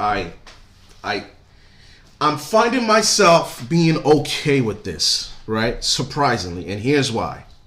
If you look at the roster, right? If Cena was to face a marquee opponent, there are chances that the WWE would not want him to lose, right? Yes. So if you're essentially facing someone like Bray Wyatt that has, a title on him, right? It's a significant one that they deem is a world title, right? Even though we don't count it. Let's face it, they think it's a world title. So with that being said, I truly believe that in order for them to really have something that they can give Cena, right, that doesn't really compromise any other talent, right, or any other marquee talent, that won't let Cena bury them, it's essential that you give him someone that's pretty much disposable. So Elias is as disposable as they get. You beat someone like Elias, you're not burying anyone. You're not burying a freaking a superstar talent. You're not burying a superstar potential, or someone like a Dream or an Aleister Black. You're not putting those guys in a position to lose exactly at a WrestleMania. So Elias, I kind of expected it. I wasn't inspired by the idea, but I'm not mad because he's gonna bury Elias, and then that's that. I mean, I at this point, if it's Elias, I don't really give a damn. Is it really burying if Elias at the lowest he's at right now? It's not. It's not burying, because honestly speaking, a loss against John Cena would do some good for Elias. Exactly. I can't believe I'm saying this, but I would rather see Elias lose to John Cena than some guy that's never gonna amount to anything. Imagine if he actually won. A lot. Maybe Cena's feeling, generous. Maybe he'll give Elias a win. If Elias actually wins against Cena, what would that do for him? Nothing. It really won't. It won't do anything. He'll be the talk of the night, but that's it. But he's not getting a world title match. I think Elias would take an L to Cena rather than not being at WrestleMania at all. I would too. Yeah. I would too. Yeah. Because he buried him in last year's WrestleMania. Past 2 WrestleManias. No, I'm talking about Cena buried Elias. Past 2 WrestleManias, that's what he was doing. Cena and Elias have been in segments for the past 2 WrestleManias. I was telling Kenny this. Really? I thought 34. I thought he had Taker. Yeah. Oh, really? What about before that? Before Taker came out, as he was waiting, Elias came out. Oh, he played a little. Okay. Cena backed out. Elias called him out some more. Cena came in and did his whole. I remember that. And then he was like, "Fuck it," he's leaving, and then Taker shows up. I remember that. Yeah, he's right. I completely. See, that part was forgettable. That part was forgettable, actually. That's all the just stating facts. Yeah, it's all right. That's forgettable, but I honestly forgot about that. I really did. But I'm like, hey, now he's facing Elias. Even though me personally, and plus this, I'd rather have him face a Styles, Brian, 2 people that has nothing to do at WrestleMania. Well, we'll get to Styles in a little bit. And plus another thing, I did not realize this is Elias' first WrestleMania match, period. And it's against Cena. Okay. And I'm like, that's cool. Elias ain't a main eventer to me. He's mid card. That's it. Maybe he is. Oh, maybe a mid card title match here and there. No, Elias is a bubble mid card. Here's what I mean by bubble mid card. What's that? He's barely a mid card. That's what I'm saying. He's more of a Titus Catering, let's see, jobber. Yes, he's more of a Titus Catering jobber. I think he's associated himself with what Titus Catering is cooking for dinner. At these catering halls where they go every single week. Yeah. Shout out to JD, by the way. Yeah, he does it a lot better than me, but I just thought I should fit that in. It's relevant. Yeah, so. it is very relevant. Yeah, so we'll see if this comes to fruition on television, because Cena is coming back on SmackDown next week. Yeah, and right after the Saudi show. We'll talk about that. We'll talk about it then. Yeah. Keeping the news on WrestleMania, Dave Meltzer wasn't done there in terms of possible storylines and matches for WrestleMania. He also reported that The Undertaker will be involved in a match at the big event after missing out last year. Oh, dear Lord. And it looks as though his opponent, as scheduled for right now, is going to be against the phenomenal one, AJ Styles. Don't do my boy AJ Styles like that, bro. Can we just switch opponents for Cena and Styles? Bro. Yeah. Don't do my boy AJ Styles like that. Let Cena face Styles, and then let Taker take care of Elias. Because we don't really give a damn about what... I would much rather see that. Yeah, we don't really give a damn about what Taker really does. Because Styles and Taker, it's intriguing to an extent. It's safe, but I was never intrigued. Yeah. As soon as I heard AJ Styles and Taker, I was like, it's 3 years too late. I was like, yo, do not do my boy AJ Styles. Because we've been hearing rumors about Styles and Taker 3 years ago. I remember that for Orlando then. You know what I think? That WrestleMania. AJ Styles should do. I mean, and I'm being dead serious. I think after WrestleMania, he should be done. No, he should not be done. You don't go out like this.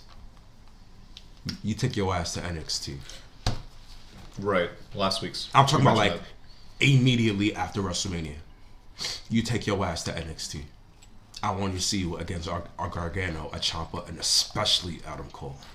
Styles has been pretty stagnant lately. And that's the thing. Since being pushed out to the mid-card. That's what's disappointing. AJ Styles is a Hall of Famer. AJ Styles is a main event star. A franchise star. AJ Styles. And you do him like this? AJ Styles. Come on, like, man. I kind of I do not mind seeing AJ Styles in the club and talking about as a whole. I will not mind going them back to NXT. Imagine He was never in NXT. He was never in NXT. But imagine if he was. If he was in NXT, Bro, I'm telling you right now. he will run shit. But you know what? You know what though? I think Finn being there kind of just solidifies that spot. I don't think Styles being in NXT does anything for the brand. You know, because I think we've already seen the best that NXT can get at this level. We have. Right now, all we need is for Finn to do his shit and get the fuck out. It needs to be a revolving door. I don't want to see AJ Styles, Finn Balor, and then Cole. No, not Cole. People that are coming up Right. on the roster. Exactly. People coming from the roster, okay. I don't need to see that. No, I'm agree. I watch I agree NXT with you listen, on that part. Because you want to see the next generation. Exactly. of I stars. watch NXT so I can see, the next generation of stars coming. I don't need to see your face on Raw, and then when I tune in on Wednesday, I see your face at NXT. I don't need to see that. I don't want to see that. Not that I don't like Styles as much as the next person, but I just don't think it's the right move for NXT at this point. Because what happens is Styles goes over Gargano, Styles goes over Ciampa, Styles probably goes over Adam Cole. He goes over everybody. Right. To the point where it's kind of hurting Right. the superstars. But I don't need the to main see space. that. I don't need to see that. So Styles going over to NXT, it's not as hot as. All right, so if as a someone, lot of people think all right, it so be. would you take it back if someone from NXT went to the main roster? Okay. If it's needed. Right. Yeah, if but, it's- but, no, but here's of the course, thing. of Here's course. the thing. The only way I'll take a Styles coming on is if you trade the whole Undisputed Era For the club. for the club. Yeah. Okay. Okay, I agree because with at that point, there needs to be an even trade, and I've kept on bringing this up, throughout the past few shows when we talk about NXT. Even trades all around. Shayna Baszler goes out of NXT. Who comes in? Charlotte. Okay, great, that's fine, right? But I cannot have Adam Cole, Tommaso Ciampa, and freaking Johnny Gargano, and Balor. Balor and then Styles. No, Yeah, that's No. too many cooks. no. There's too many No. too many top faces. Right. I don't need to see that. Velveteen. You can do without two of those guys. To be honest, Johnny should be on the main roster by now. I've been saying this for Okay. years. I right. think they're holding off till after Mania. I don't know. I've been saying I don't that know for about that, years. because honestly, I think Johnny's there to stay forever. No AJ Styles in NXT, at least not for now, until we get some sort of balance in place. Yes. We might as well get into it now with TakeOver Portland. The latest TakeOver event took place at the Moda Center in Portland, Oregon. I thought this was a fantastic show. There was not a single dull moment, I would argue, on the entire show. Besides a few nitpicks throughout, there was a lot to love on this one. That NXT was money. I would say this. Money! I would say this. What I liked about Portland, besides the location. You owe an apology to the state of Portland. No, I don't. No, I don't. I mean, listen, NXT crowds are always lit, so Exactly. regardless of where they Have are. we ever had a bad TakeOver crowd? I don't think so. No, never. Because they know how good the night's going to be. Yeah. Anyway, what I liked about this takeover is that every single match, from beginning to end, tried to outdo the match before. Yeah. Seriously. Yeah. A lot of some other podcasters made points about that. Like, remember when actually a lot of people said that the match that they thought wasn't going to be that great was the match between Dakota Kai and... Oh, I knew that match was going to be fire. Yeah, Dakota Kai and Tegan Knox. I called it last week when I'm saying like, I'm like, yo, do not sleep on these two ladies. Johnny Gargano. Remember Johnny Gargano and Ciampa in the street fight? Yeah, it reminded me of that. I'm like, yo, don't... One of my favorite parts of the match, I'm like, that trash can shot to the head. I'm like, oh, shit. Like, remember that part? And then the one spot I was really nervous about, I think, Alba, you would agree with me on this one. Remember the spot right near the steel steps when Dakota Kai was on the trash can? Oh, yeah. And then Tegan Knox did, like, a cannonball, and she almost fucked up her back. I'm like, that was low-key scary. That was scary. That was really scary. Yeah, high risk. Yeah, let's start with the opener. Keith Lee against Dominik Dijakovic for the North American Championship. This was their rubber match in a series of matches they've had over the past year. And this was their first match at a TakeOver event as well as over a championship. So going into it, you knew they weren't going to hold anything back. They did not. Nope. The spot of the match and the night, in my opinion, had Dijakovic pull off a springboard senton from the inside of the ring onto the outside, onto the announce table area where Keith Lee was sitting on a chair. Insane spot. My big takeaway was from that spot was Dijakovic didn't waste any time. He just, as soon as Keith Lee was laid down the chair, he took him. He came inside the ring, grabbed the rope, and just did it. He didn't like have any room to breathe. He just went for it. Yeah. And incredible spot. I don't think anybody was sitting still when that spot occurred. The relentless pursuit, man. I gotta give Dominik Dijakovic some credit here. Dijakovic. You know what? What's his first name? Dominic. I'm calling him that. Okay. Or just call him Double D. No. See, what? That is so corny. No. Who says that? This is not like that. Double D? What the fuck is that? No. No. Double D. Double D. And that was an epic pause. Exactly. Pause, my nigga. No. Don't you ever say that again, my nigga. Anyway. The fuck is wrong with you? Yeah, no. Give him that idea, man. 10 lashes for you, Richard. That's not your best moment. No. That's not your best moment. Yeah, stay quiet right there. Right? I wouldn't quit my day job now. Anyway. I mean, if there was a job for like corny, nicknames, don't be a comedian. Shut up. Don't be a comedian. What Dominic impressed me because he's convinced me he's one of the most athletic big men in the game. Yeah. Right? When he did that springboard, almost all the announce table, and landed perfectly. Like, because usually when people do that, because the amount of length, that's I'm not gonna front, that's low key hard. Especially for he's a tall guy. He's like the same height as Taker. He's a little tall, just a tiny bit taller. He's taller than. Is he taller than Taker? What's his height? 6'7". 6'7". Oh, he's 6'10". Taker's 6'10". Taker's taller. Taker's taller. Okay, Taker's taller, right? Yeah. All right, Taker's taller. Taker's 6'10". Yeah. Yeah, Taker's 6'10". Yeah, Taker's 6'10". Taker's tall, man. Dominik Dijakovic. Yeah. Go ahead. Right. He for a 6'7" dude. Usually people who's over the height of 6'5", they can't do it. They can't jump or whatever. They're limited to what they do. Yeah, especially in aerials. Yeah, 6'10", like I said. Especially in aerial. Right? But like this dude took a risk and landed on the announcement. I was like, I'm not gonna front. He impressed the hell out of me. Cause he didn't do that in the past times they fought each other. Right. At the TV episodes. You saved that shit, exactly. man. Yeah, like he saved. You said one day we're doing this at a TakeOver, it's gonna be over a title. And he was like, that's when we're bringing up the big and I was ones. like, I and plus I give Keith Lee credit for letting him pick his spots in terms of Dominic. The thing is, he let Dominic shine. He did more than Keith Lee shined himself. And listen, and it was Spanish Fly, man. Yeah, special, man. He impressed his shit on me because I'm like, I didn't know he could do that. Well, you didn't know he could do a Spanish Fly? No, I swear. No. Keith Lee did it. No. Dominic doesn't do it. Of NXT, the reason why I'm saying that because he doesn't do it often, but I'd expect him to do. He shouldn't be doing it often. No, exactly. Right. But that's what I'm saying. He doesn't do it often, but I'd expect him to do from the springboard to the announcement. That I didn't see that coming. Fine. You see what I'm saying? Yeah. So, but like.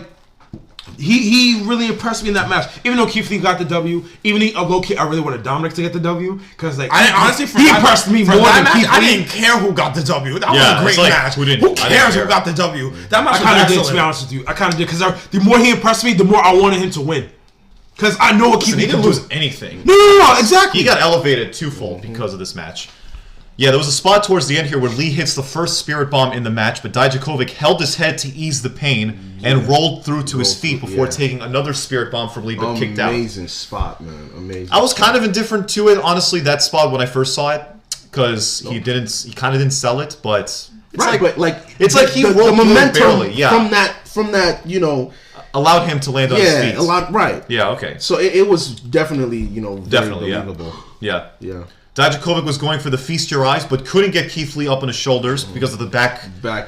Sold it very well. And that allowed Lee to hit his AA into a jackhammer, which that pretty much is his move. I don't really, off the top of my head, don't really know the name of the move. It's a modified jackhammer. Who cares? Thank you. You're welcome. I literally explained it that way, but thank you. Yeah.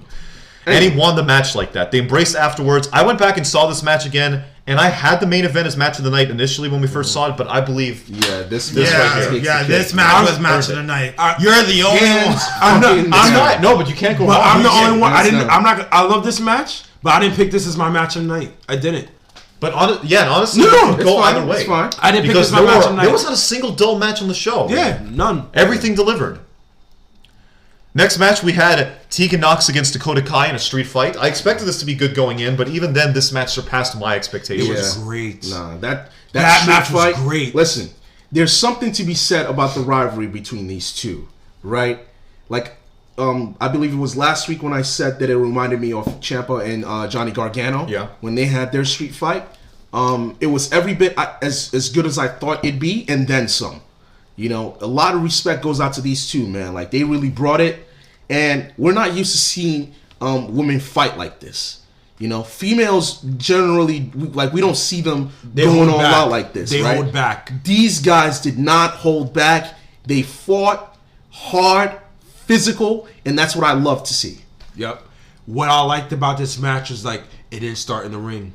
It started out in the crowd. Yeah. As soon as who came out first? Dakota Kai came out first. So Dakota Kai came out first. Right? No, Tegan came out first. Tegan came out first, and Dakota Kai just like wham, yeah, immediately. That's how a street fight should start. Exactly. And what I liked about it, she was in street fight gear. Yeah, I like that because like she embraced on what the street fight is supposed to be about. You know what it really reminded me of? But besides what Kenny said about Ciampa and Gargano street fight. You know what people really sleep on when the street fights? Shawn Michaels and Edge. On Raw. I remember. On Raw. That's what it reminded me of. Because like when Shawn Michaels and Edge fought on the street fight, both of them were in street fight gear. I'm talking about jeans, boots, gloves. Like, well, obviously they got their elbow pads, but like you know, Shawn Michaels and Triple H too. Yeah, Shawn Michaels and Triple H too. Shawn Michaels and Chris Jericho. Shawn Michaels, Chris Jericho. They were in street fight gear. Man, Shawn's been in a lot. Shawn Michaels been in a lot of street fights. Yeah. Exactly. So come on, that unsanctioned street fight. That unsanctioned street fight at SummerSlam 02. Is there any match type that this guy can't do? That's why he's the GOAT. He's the GOAT for a reason. Yeah. But back to Tegan Nox and Dakota, right? Dakota gave her the business, and that same thing with Tegan Nox. They both gave each other the business. Now, the one thing I didn't like about this match was the ending.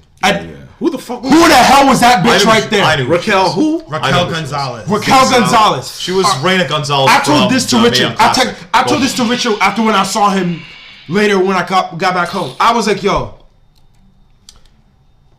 This female right here was supposed to have her big spot in the match, right? She fucked it all up by not landing this woman through the table. You know, she messed up her whole part. If I had to defend her on that spot, it looked more devastating. Yeah, it looked like dumb.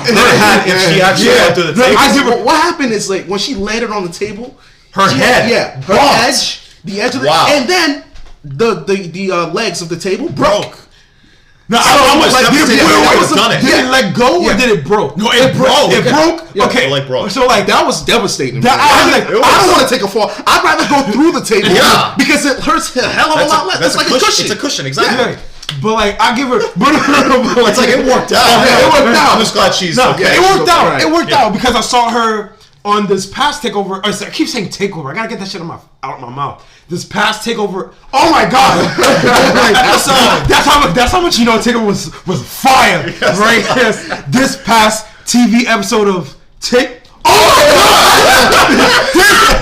TV episode of NXT, right? Yo, 3 times. 3 for 3. 3 Right? for 3. Oh my god. I saw her again this past Wednesday. Thank you, Richard. Right, bro. That's how Do it on you, your own now. Do it on your own now. that's how you know NXT was that fire this past Sunday. Who's keeping track, by the way? Any listeners keeping Hey, track? that was 3 times. That was 3 times. I said it. Okay. All right. Oh man. That's her bodyguard. Right. I respect that. She needs that. Sometimes you need that muscle. You need that. Someone like a Dakota Kai. Yeah, someone like a the Dakota character she's Kai. pulling off, it could work. Like just like you know how Batista started It's off almost as chicken shit. But you know what? Yeah, exactly. but it could work. And you know It could what? work. To your point, Abba, about her getting, these narrow victories, right? My Look. It makes sense now, at least, actually, right? I'll give you that, it does. Because you brought up a very good point. She's not getting these definitive Decisive wins, victories, yeah. right? So, what's the way to combat that? Bodyguard. Right? Exactly. She's not capable of getting over that hump, like being a dominant figure. So you need someone, right, that can come and kind of alleviate any of that stuff, right? True. She's a pussy. Well, guess what? She's got a bodyguard now. Yeah. So it makes sense. It's consistent. Yeah. It's consistent, and that's what I like about NXT because if they're trying to tell you something, there's usually a reason why. They fill right? in those logic gaps. Exactly. They don't keep them there for too long. At least now you know. Okay. All right. Right. So it's not as bad. That problem has been resolved. Exactly. Mostly. Okay. That street fight for the females. They did pretty good. No, that was one of the best I've ever seen. For the females. For the females. For No, females. I will give you that. That was the I will best I've give you that. seen. Yeah. I need some. I will say- I want people to like. Where I really want the females to do in both main roster and to some degree NXT. I need them to watch that match. Yeah, they need intensity. They need intensity. They're lacking it right now. No, TV matches. severely. Yeah. Severely on both of them. NXT and main roster. They need to do that. They need to look at that I match. agree. Yeah. I won't say takeover. I will. I'll shut up. I'll just shut up. Yeah, shut up. We don't want to make it 4-4 now. But I will say that I saw a lot of people shitting on this match just because of that finish. No, they were tripping. It's like maybe I was thinking it initially, like it kind of detracted from the match, took points away from the overall match, especially because nobody she's knew unknown, right? no one knew She's who she unknown. was, and she fucked up her big spot. That was supposed to get people to notice her. I don't think it really detracted at all from the match. Right. Like, because despite virtually no one knowing who the hell she was, we didn't see her have a big presence on television. Yeah. It didn't really detract from it, in my opinion. Johnny Gargano went one-on-one with Finn Balor right after that match. Pretty good match here with these Great two. match. Yeah. Great That, to me, was arguably. I had a hard choice about picking this match as my match tonight. It's a toss-up, yeah. Bro, I was clinging on it. Because like Finn Balor. Yo. Finn Balor, bro, is my homie. What this man did to Johnny Gargano. The way he solidified that win. He solidified that win as a true heel. Gargano can't touch that. Here's the thing that really made me fall in love with the concept of this match, right? Was at that spot, right, when you looked, Johnny Gargano was on the Spanish announce table, and Finn Balor was at the Morrow's table. The English announce table, yeah. So he did this kick, man. Shotgun drop kick from one table to the next. It just shot Johnny Gargano up, right? And it just fell right into the barricade, man. Yeah. That was the end. Like, I knew the match was over at that point. But the way he did it and the way he pinned him too. Like decisively. Right, so decisively. It was so decisively and it was disrespectful. And you know what? And it's just, and guys, if you love wrestling, like when you see that, it is the way he put him. It was the way he put him away, right? He's essentially saying to Johnny, "You're not better than me." Yeah. As a matter of fact, Facts. when you're sleeping, I'm out there working. When I'm working, you're out there sleeping, right? You thought you were ready for me, Two finishing moves back to back. right? But you never were ready for me. No. And that was the mentality Finn Balor carried from jump. Finn Balor gave the distinct impulse towards us, and especially towards Johnny. And he was like this. He was like this. This is how you win a match. this is how you win a match. Convincingly so. Right? If you look back, to be honest with you, if you look back on any of Gargano's matches, did he win it convincingly? Or did he just buy the skin of his teeth? By the skin of his teeth. The answer is no. With all the matches he had with Ciampa, with all the matches he had with Undisputed, with all the matches he had with Cole, he never won the match convincingly. Right? What Finn Balor did, he won that shit with ease. You was like, I know he's gonna win this match. No problem. No it's rare to see. You never see that in WWE. Yeah, that's what I was going to say. The last time you literally saw a person won a match convincingly was Brock Lesnar against John Cena. Convincingly, right? Well, that was over dominance. Over dominance. Let's not even put that. No. It was like, I think that match was too convincing. No. Right? It was too convincing. It was competitive until like. But you know, it's like here's what I mean by this. In terms of Balor. Yeah. Balor did it in Gargano's own game. That's how convincing he was. Just pure wrestling. Just pure wrestling. Yeah. He did it in Gargano's own game and won. And the pinfall, the way what Kenny said, it was so disrespectful. Even after the win. Yeah, even after the win. He was dead in his face. You know what that reminded me of? I don't know if any of our listeners watch UFC or keep up with it or whatever the case may be, but there was this moment where what you're talking about. where Khabib Nurmagomedov was fighting Conor McGregor. Yeah, that was it. And he choked him up. Like you guys can watch this on YouTube. Actually, when Khabib was winning that match, he won it so convincingly, and he still held on. He submitted Conor McGregor, right? And Conor tapped out. Khabib was like, "Yeah, that's what you get, you know, motherfucker." Like he was never disrespect he was me right. again. He never disrespect me again. He was talking down to him. He was like, "That's what you get." Right. Yeah. Like he was on him, and that's what I felt. Right.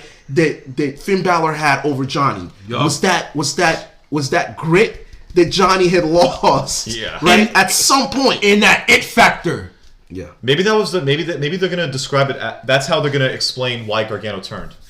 Like that was the driving force. Like shit, something needs to change. It worked for Balor. Right. Look at him destroying me. Exactly. Now I'm going to do the same to Ciampa. Right. Two birds, one stone. That way. But I'm going to resolve that feud. No, we'll talk about what happened. And I got something to say about that too. Okay. Yeah, we'll talk about that later. But let's move on.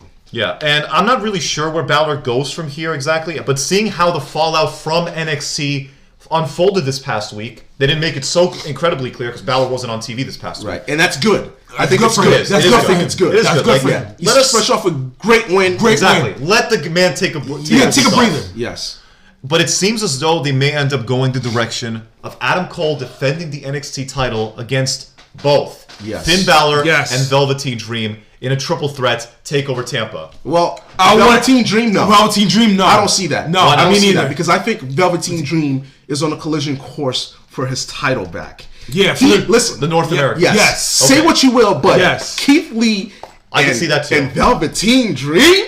I can see that. I can see that. But here's why Velveteen is irrelevant at this point. I think his beef is really with Strong. With Strong. And not with Cole. Okay? I think coming out of a really huge I guess so to say injury angle. Well, not only injury, but angle with Strong. He's gonna come back for his title, right? And at this point, take this. At this point, Keith Lee really doesn't have that next opponent yet. Right? That's a good point. So I think you'll start to see the materials, and what will make this even better is if William Regal says the winner of the Roderick Strong and Velveteen Dream match goes on to face Keith Lee. I'll take over Tampa. Right. And fair enough. I can see that. You said for the you said for the NXT World Title? NXT. Yeah. Because Adam Cole's involved. Yeah. No. What you said? Adam Cole, Finn Balor, Velveteen. And Velveteen. Okay. Triple threat match. I agree with him about Dream. Right. I would say take out Dream. Put in Finn. Put in Finn Balor. No, wait, you said Finn Balor. I said Finn Balor. Oh, Ciampa. I'm sorry. Yeah, Ciampa. Because he put in didn't Ciampa. get his chance. He didn't get his True, chance. but I could see them going the direction of Ciampa and Gargano. No. Oh, yeah. That's what I was thinking. Hold up. They're going to be But involved. so don't make it a triple threat match then. Make it a one-on-one match. Oh, no. Against Finn and I feel like you need a face in that match. Bro, no. You know what? We'll get into it. Popular, but they need. I feel like Triple H You know has a what? face in there. When we get to the main event, I'll see why I disagree with you, but I'm saying change it. I'm taking it back a little. What I said, my suggestion, because you mentioned Keith Lee, who is he going to face? Right. Yeah. I'll give you guys. I'm gonna change on what you said because like what you said is not terrible. I'm saying change it. It's as how do you say? It can go that way. Yeah, it can. absolutely go but that it's way. changeable. Just like what you guys said. Honestly, I don't think we need another high-profile Johnny Gargano and Tommaso Ciampa match. No, exactly. I feel Big like stage wait. But I feel like they're I going to do think it. I think they Wait, can why settle. though? I think they can settle their rubber match right at a regular TV event. I doubt it. And I then, highly doubt that. and then Because Tommaso goes to win the title Got it, bro. at Takeover, Tampa. Save it. Bianca Belair fought Rhea Ripley for the NXT Women's Championship. They had a pretty good match. Probably Bianca's best match in a while. I can't think of a more I think this was memorable. the worst match of the night. Me too. That's not saying- the that's worst. not- Maybe not the worst. It It was. I will say that. Probably the weakest. I will say this though. The worst match. I mean, it's not a bad thing. I will say the this. worst match of It's the night not. was like Hold a on. B+. Exactly. I will say this. It was still You know? pretty good. For Bianca and Rhea, was the match good? I would say it was good. It wasn't great. It thought it wasn't was pretty spectacular. It good. was just good. But what happened after? Completely Yeah. brushed off Yeah. the entire match as a whole.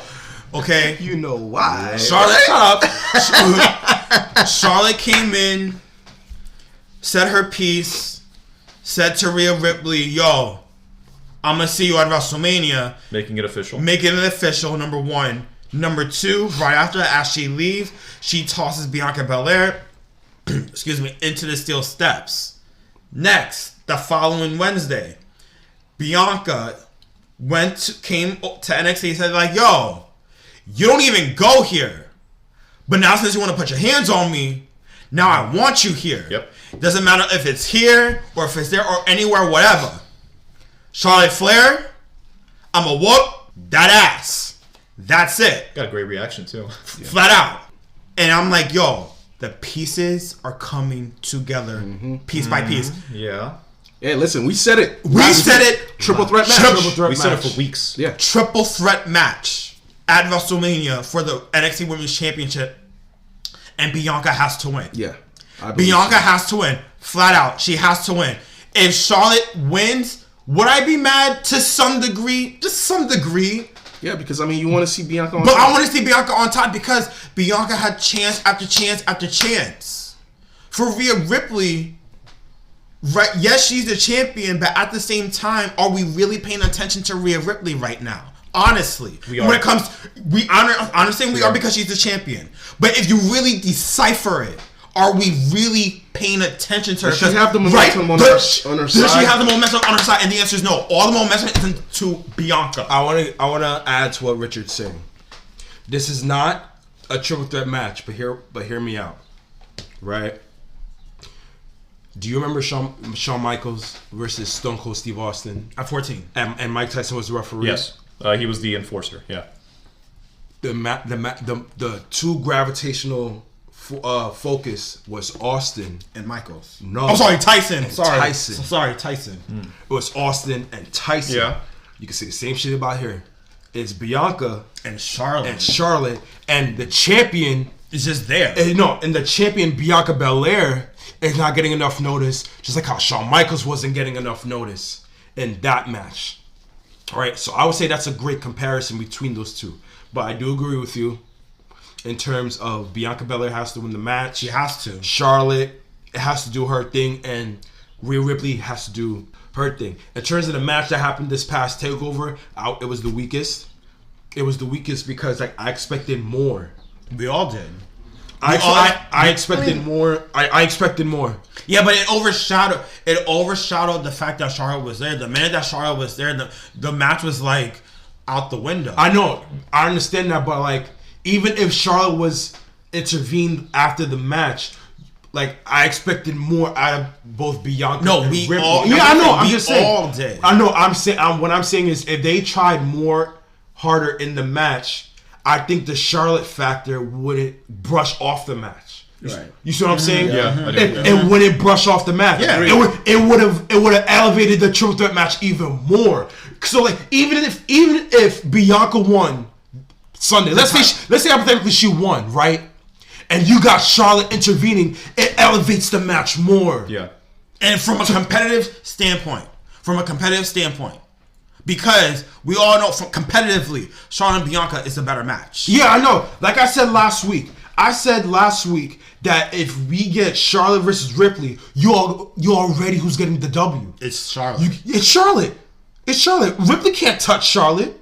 But I'm like, if I'm adding another factor in Bianca Belair, I'm adding an extra piece. Things are gonna get interesting. So for those that want Rhea Ripley to keep the title, Y'all tripping. That's not happening. no. For those that want her to keep the title, that's fine. Okay? But you need to understand something. She can't go over Charlotte Flair. Okay? That's not happening. No. At least not clean. Okay? So you need someone to come in to take that L. I don't care who it is. But you need someone to come and take that L. If you're saying to me, Bianca gets pinned by, Charlotte. Mm-hmm. Okay. Yeah, I mean, that's fine. But if you're having, if you want, if you want Rhea Ripley to keep the title, she can't go over Charlotte Flair, right? That's right. At least not at the expense of Charlotte Flair. She's probably the most protected female in the wrestling world right now. Yeah. And just fresh off of winning the Royal Rumble, you're gonna have her lose. You're gonna have her take the pin. Chill. I don't know about that. But regardless of that fact, Rhea can keep the title if it's a triple threat match. Okay? She can keep the title, clean if it's a triple threat match. You can protect her. You can also protect Charlotte Flair if it's a triple threat match. Mm-hmm. You don't necessarily have to have her take the pin on that one. You can, delegate that to whoever the third person is. In this case, Bianca Belair. Yeah. Is also going to play interesting into WrestleMania weekend because since the NXT Women's Championship is going to be defended at WrestleMania, I'm just curious what's going to happen at TakeOver. That's easy. No, I think Rhea doesn't surprise me if they have her do another title match. No. I won't say because she actually pointed that out. Someone asked her on social media about that. Like, no. are you defending Tampa? Hold on. Before Mania? In terms of TakeOver Tampa, I honestly do not see Rhea Ripley defending the Women's Championship because the bigger match is at Mania. Exactly. The bigger match is at Mania. The That's her exposure is at biggest Mania. challenge. She gets more exposure more at Mania more than TakeOver because at TakeOver we already know who she is. I got the answer to your question. I would say Dakota Kai and Tegan Knox. I need a better match than the Street Fight. Elevate it. That's your best rivalry for the women's division and the NXT. Well, yeah. Elevate that shit. Plus next week they're facing each other. Actually, not in 2 weeks they're facing each other in a steel cage. Elevate it. You see what I'm saying? You see how Richard's making my point? You elevate the match. You elevate it. But I would say have Dakota Kai against Tegan Knox in a ladder match. Because I'm just saying. It's like you lost me. You stop it. I mean, it's kind of a waste that they're giving it away. Here's how you end weeks. it. Yeah. Last man standing. That's it. That's it. That's interesting. And what the winner will get. Doesn't matter what the women's title match. Women's title match. What do you mean? You know why? Wait. You know why it doesn't matter? Because I got Io waiting for me. Io's been kind of at the back. Do the injury. She's injured. Yeah, she is injured. Do the injury. We haven't seen her. But let's be real. Io is better than Dakota Kai. And plus, Io is unhappy. Right. She is unhappy. She is unhappy. Io is unhappy in how she's been using the company. Because that's a shame.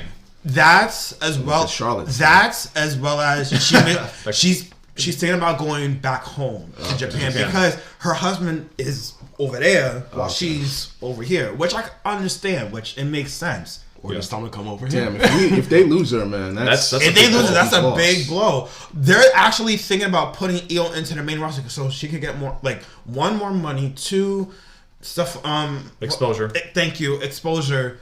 And three, because you know They're how gonna mismanage her, man. Come on. They really She's Japanese. she's Japanese. Right. Like she's Japanese, No, and she it's- goes over to the main roster. Like It's a wrap. It's a wrap. It's done. You get demoted. To me, you get demoted to the main roster the minute you come from NXT. That's it.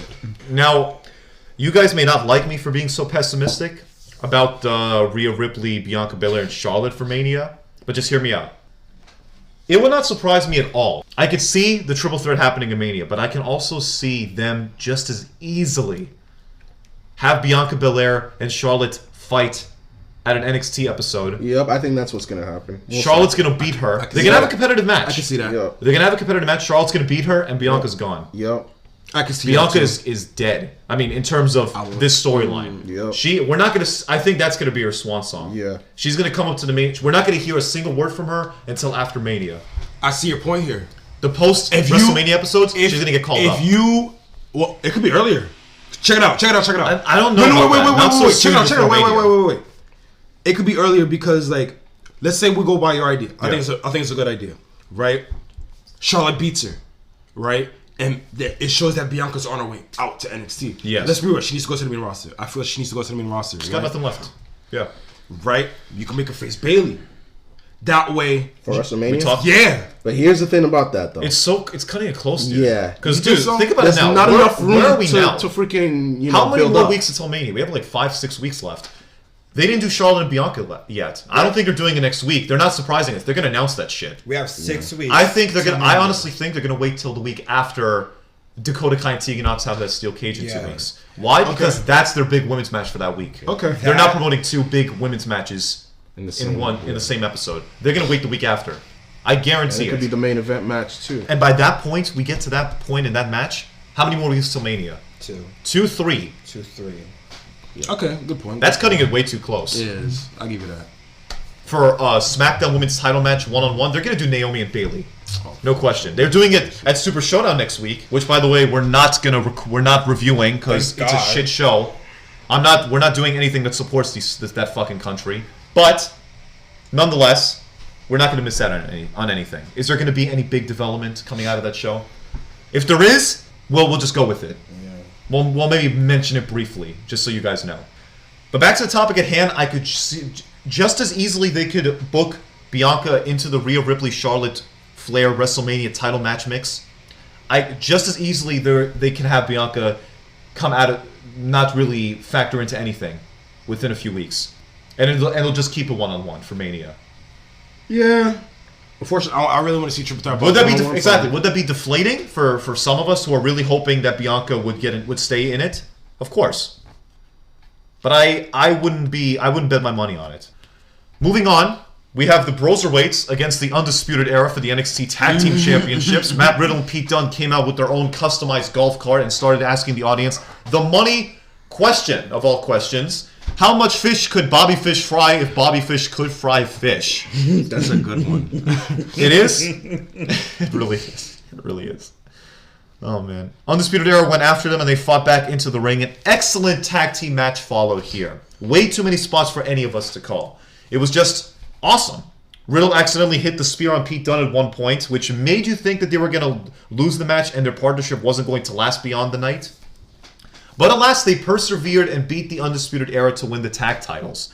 It was the right call. You had to go with the hot hand here, and that's exactly what they did by having Riddle and Dunne prevail. I was so happy when they won. I was so it was just like the time was right. The time they were the was most right. over tag team. Yeah, pretty much the only big tag team left. Yeah, it was the perfect time for them to become tag team champions. Yeah, and stuff like that. They earned it, and I liked how Undisputed try to force them to try to go against each other. But ultimately it failed. But I loved that match. That match was so awesome. He took the words right out of my mouth. The antics between Pete Dunne and Matt Riddle is fucking hilarious. His weed jokes, the antics that they have between each other, the antics that they had the week prior to Takeover with the plane, the swan boat, the car. They're so over with the crowd right now. And since they won the tag titles, I don't know if you guys know this, is that Ricardo, I don't know if you guys know this, they already have lined up their first challengers. Who? The Grizzled Young Veterans. That's very interesting. Okay? The Grizzled Young Veterans from NXT UK is a solid ass tag team. Wait, they're in the NXT main roster? As of this week, they're now in NXT. Okay. That's what's up. The Grizzled Young Veterans is a perfect challenge for them. Go back to the finals of the Dusty Cup. Yeah, that match was money. Just think of that match for the tag titles at a takeover. Yeah, it's gonna be fire. Come on. Yeah, we'll see what they do with that. If or if they could just go with the Undisputed Era again. But if they I wouldn't mind with that. I wouldn't mind it. It was a great match. I wouldn't mind it. Like obviously they could get a rematch or hell. Triple threat For shits and giggles. That'd be cool. That'd be cool. That would be. And plus they need new tag teams in the tag division there. Yeah. Which brings us to the main event. Adam Cole against Tommaso Ciampa for the NXT Championship. Initially, I had this is my match of the night. This was my match of the night. This was mine. To me. This was a close second. Yeah. But you really couldn't go wrong either way. I have to mention this. Probably the scariest bump of the entire show. And you guys know exactly what I'm talking about when it happened. They were both brawling by the announce table, and Cole countered an enziguri attempt from Ciampa and turned it into a wheelbarrow suplex where Ciampa landed back first on the edge of the announce table. Right. And that bump was dangerous. That bump was dangerous. It's just that he was lucky. He was lucky because, like, he was lucky. Remember the bump that Tegan Knox got hit with when she tried to get choked in by the table, but she got it was similar to that. Yeah. Right. But the only difference is that, like, it was a wheelbarrow compared to like a choke stick from like 8 feet high. Yeah. To the turnbuckle. But like this was my match of the night because Undisputed was involved. The near falls after near falls was in that match. It was money. The drama was there. Cause like Abba, you was with me when we watched it. Yeah. We thought there were multiple times when we thought Ciampa was gonna lose. Yeah, we kept like going back and forth. We kept going back and forth. Cole was gonna win. And like, it was funny because like me and you, we kept changing our picks. Yeah. During the match. Right, we kept changing our picks during the match. We was like, "Oh no, Ciampa got this hands down." And then when Adam Cole did the sunrise outside, you know, in the announce table, Panama Sunrise. So I was a Panama Sunrise. I was like, "Oh, Cole's winning right there." You mentioned that spot nicely. So the fact that Ciampa got up from that move almost immediately. Yeah, I hated that. Who, Ciampa? Yeah. Well, I hated that Ciampa got hit with a freaking pile driver out on the outside. No give. Okay. Threw him back into the ring. Yeah. 10 seconds later, he was fine. He no-selled it. Pretty much. That's a match ender, an injury causer. Yeah. True, because like well, and he's up in 10 seconds. No, I feel like it never happened. But like to his credit, to be honest with you, if you look back on that one, that wasn't really a good one. It wasn't. I mean, it sounded like he, No, look at the past ones. Wait. Look at the past ones that he's done, and look at that one. Well, to be fair, it's never all that great when he does it on the outside. Right. No, but that's what I'm saying. He does it flawlessly in the There's no real estate space over there. Yeah, exactly. No, that's what I'm saying. It wasn't a good one, right? If he did it in the ring, I think it would have been different, right? But the match went back and forth. Think about it. Landed on his head. Yeah, of course. The match went back and forth. On the outside, forget it. Right? Ciampa did his thing, Cole did his thing, and I love when Undisputed came out. When Undisputed came out, Bobby Fish and O'Reilly. You finally got the names right. Yes, I got it right.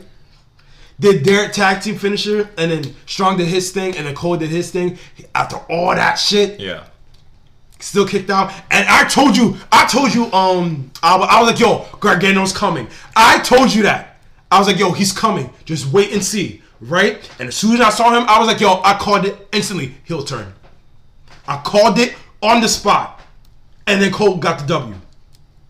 That was my match tonight, man. The drama was there, the match was there, everything was there. Yeah, I don't think anybody expected going into that particular takeover event that Gargano was gonna do something that's eventful. But I felt like they tried to recreate what happened in NXT Brooklyn Takeover. Yeah, New York. It was similar, and it was similar. It was not as good, obviously, but yeah, it was a great match nonetheless. Yeah. I mean, we spoke about the Johnny thing. What happened right after the match? And you know, it definitely was a surprising ending, to say the least. Oh, well, yes, it was. No, it wasn't for real because I called it. Did you expect going into when the match began, the bell rang? No. That Gargano Here's what he meant. What he meant when he saw Gargano turn on Ciampa, I told you on the spot it happened. I was like, yo, heel turn. Because I saw it coming. It was a red flag because Gargano just appeared out of nowhere and didn't fend off Undisputed. No, because like I saw it coming. I saw it coming because like it was there. Wait, are we really supposed to believe these two are okay now? Yeah, that's true. Because the thing is, we saw them. We actually saw them team up at Worlds Collide. Yeah, and even then, I didn't think those two had finished their business. Yeah. I knew they still had unfinished business to do. They did. I didn't know that Johnny was gonna come out, but was it like out of the question, or beyond the pale of comprehension that Johnny was gonna come out and do some shady stuff? No, I'm just saying, like, going into it, did people predict? Going into it, no, but it was bound to happen sooner or later. Like, it was in the back of people's heads, now, but nobody really gave it another thought. Earlier, you said for what's next for Finn Balor and Gargano, you brought up Cole facing Ciampa, and you said Velveteen. I would take out Velveteen and put in Finn Balor. But also, you're making a 1-on-1? No, I'm making it a triple threat. But honestly, I'll make it a fatal 4-way. I'm adding Gargano in there. Okay. Because Gargano wants the chip too.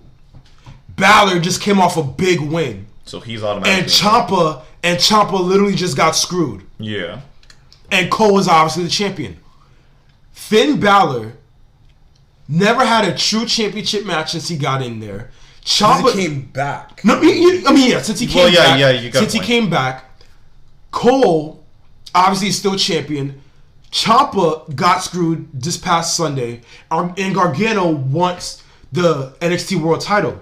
So, and Richard thought that it was going to be Gargano and Ciampa again. The reason why I said that was because we were finally going to get the one-on-one match that we were supposed to get last year because of the injury.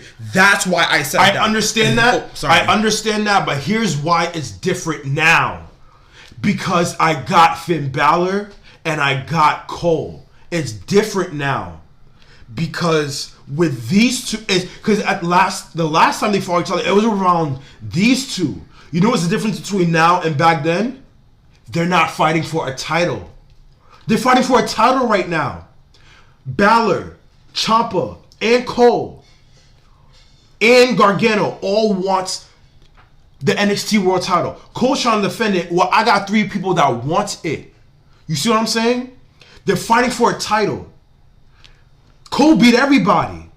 So why not beat the top 3 dogs in NXT all at once in one match for the NXT World Title? If you put that as the main event, you will make a case that Cole will definitely lose that title to a Balor, a Ciampa, or a Gargano if you have a fatal 4-way. In terms of the fatal 4-way, the person who has to win is Tommaso. Okay, it might be Tommaso.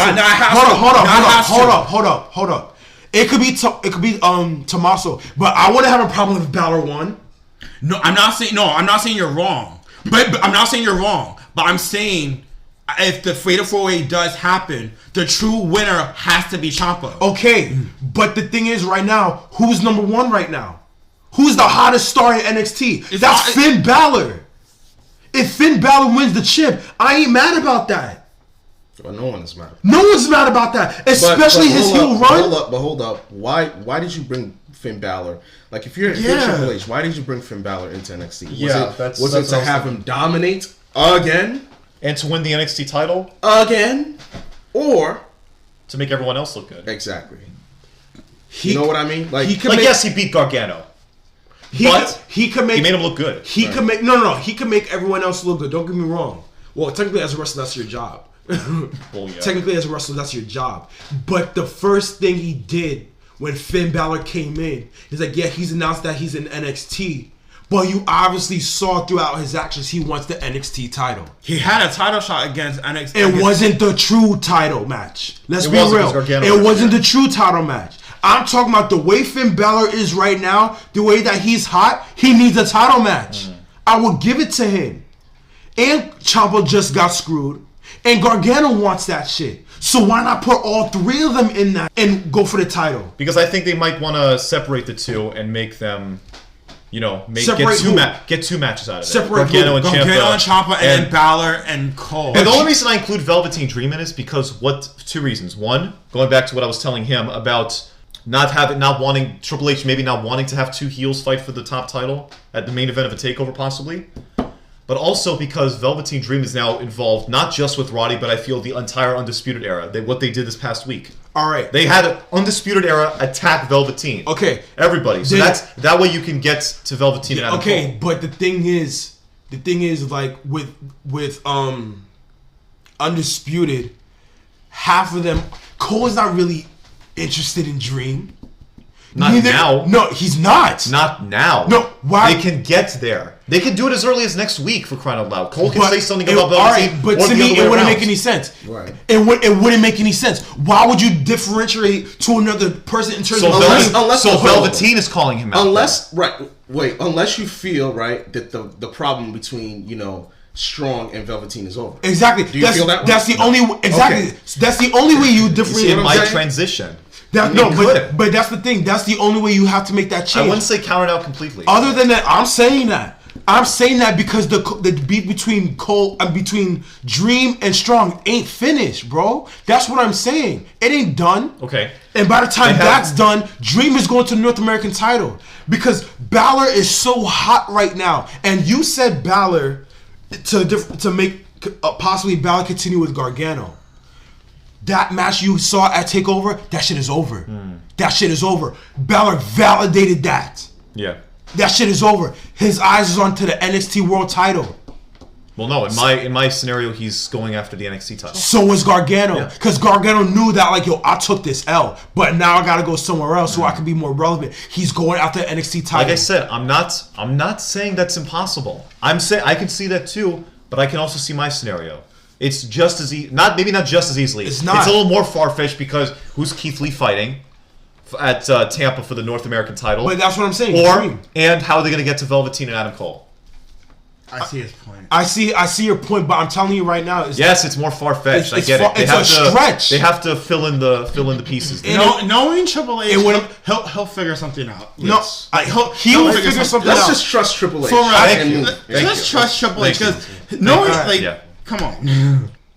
And that wraps up episode 11 of the Wrestling Hypothesis podcast. Thank you so much for listening to us as you do every week. Until next time, guys, be well, stay safe, and take care. Have a good day, y'all. Later. Peace.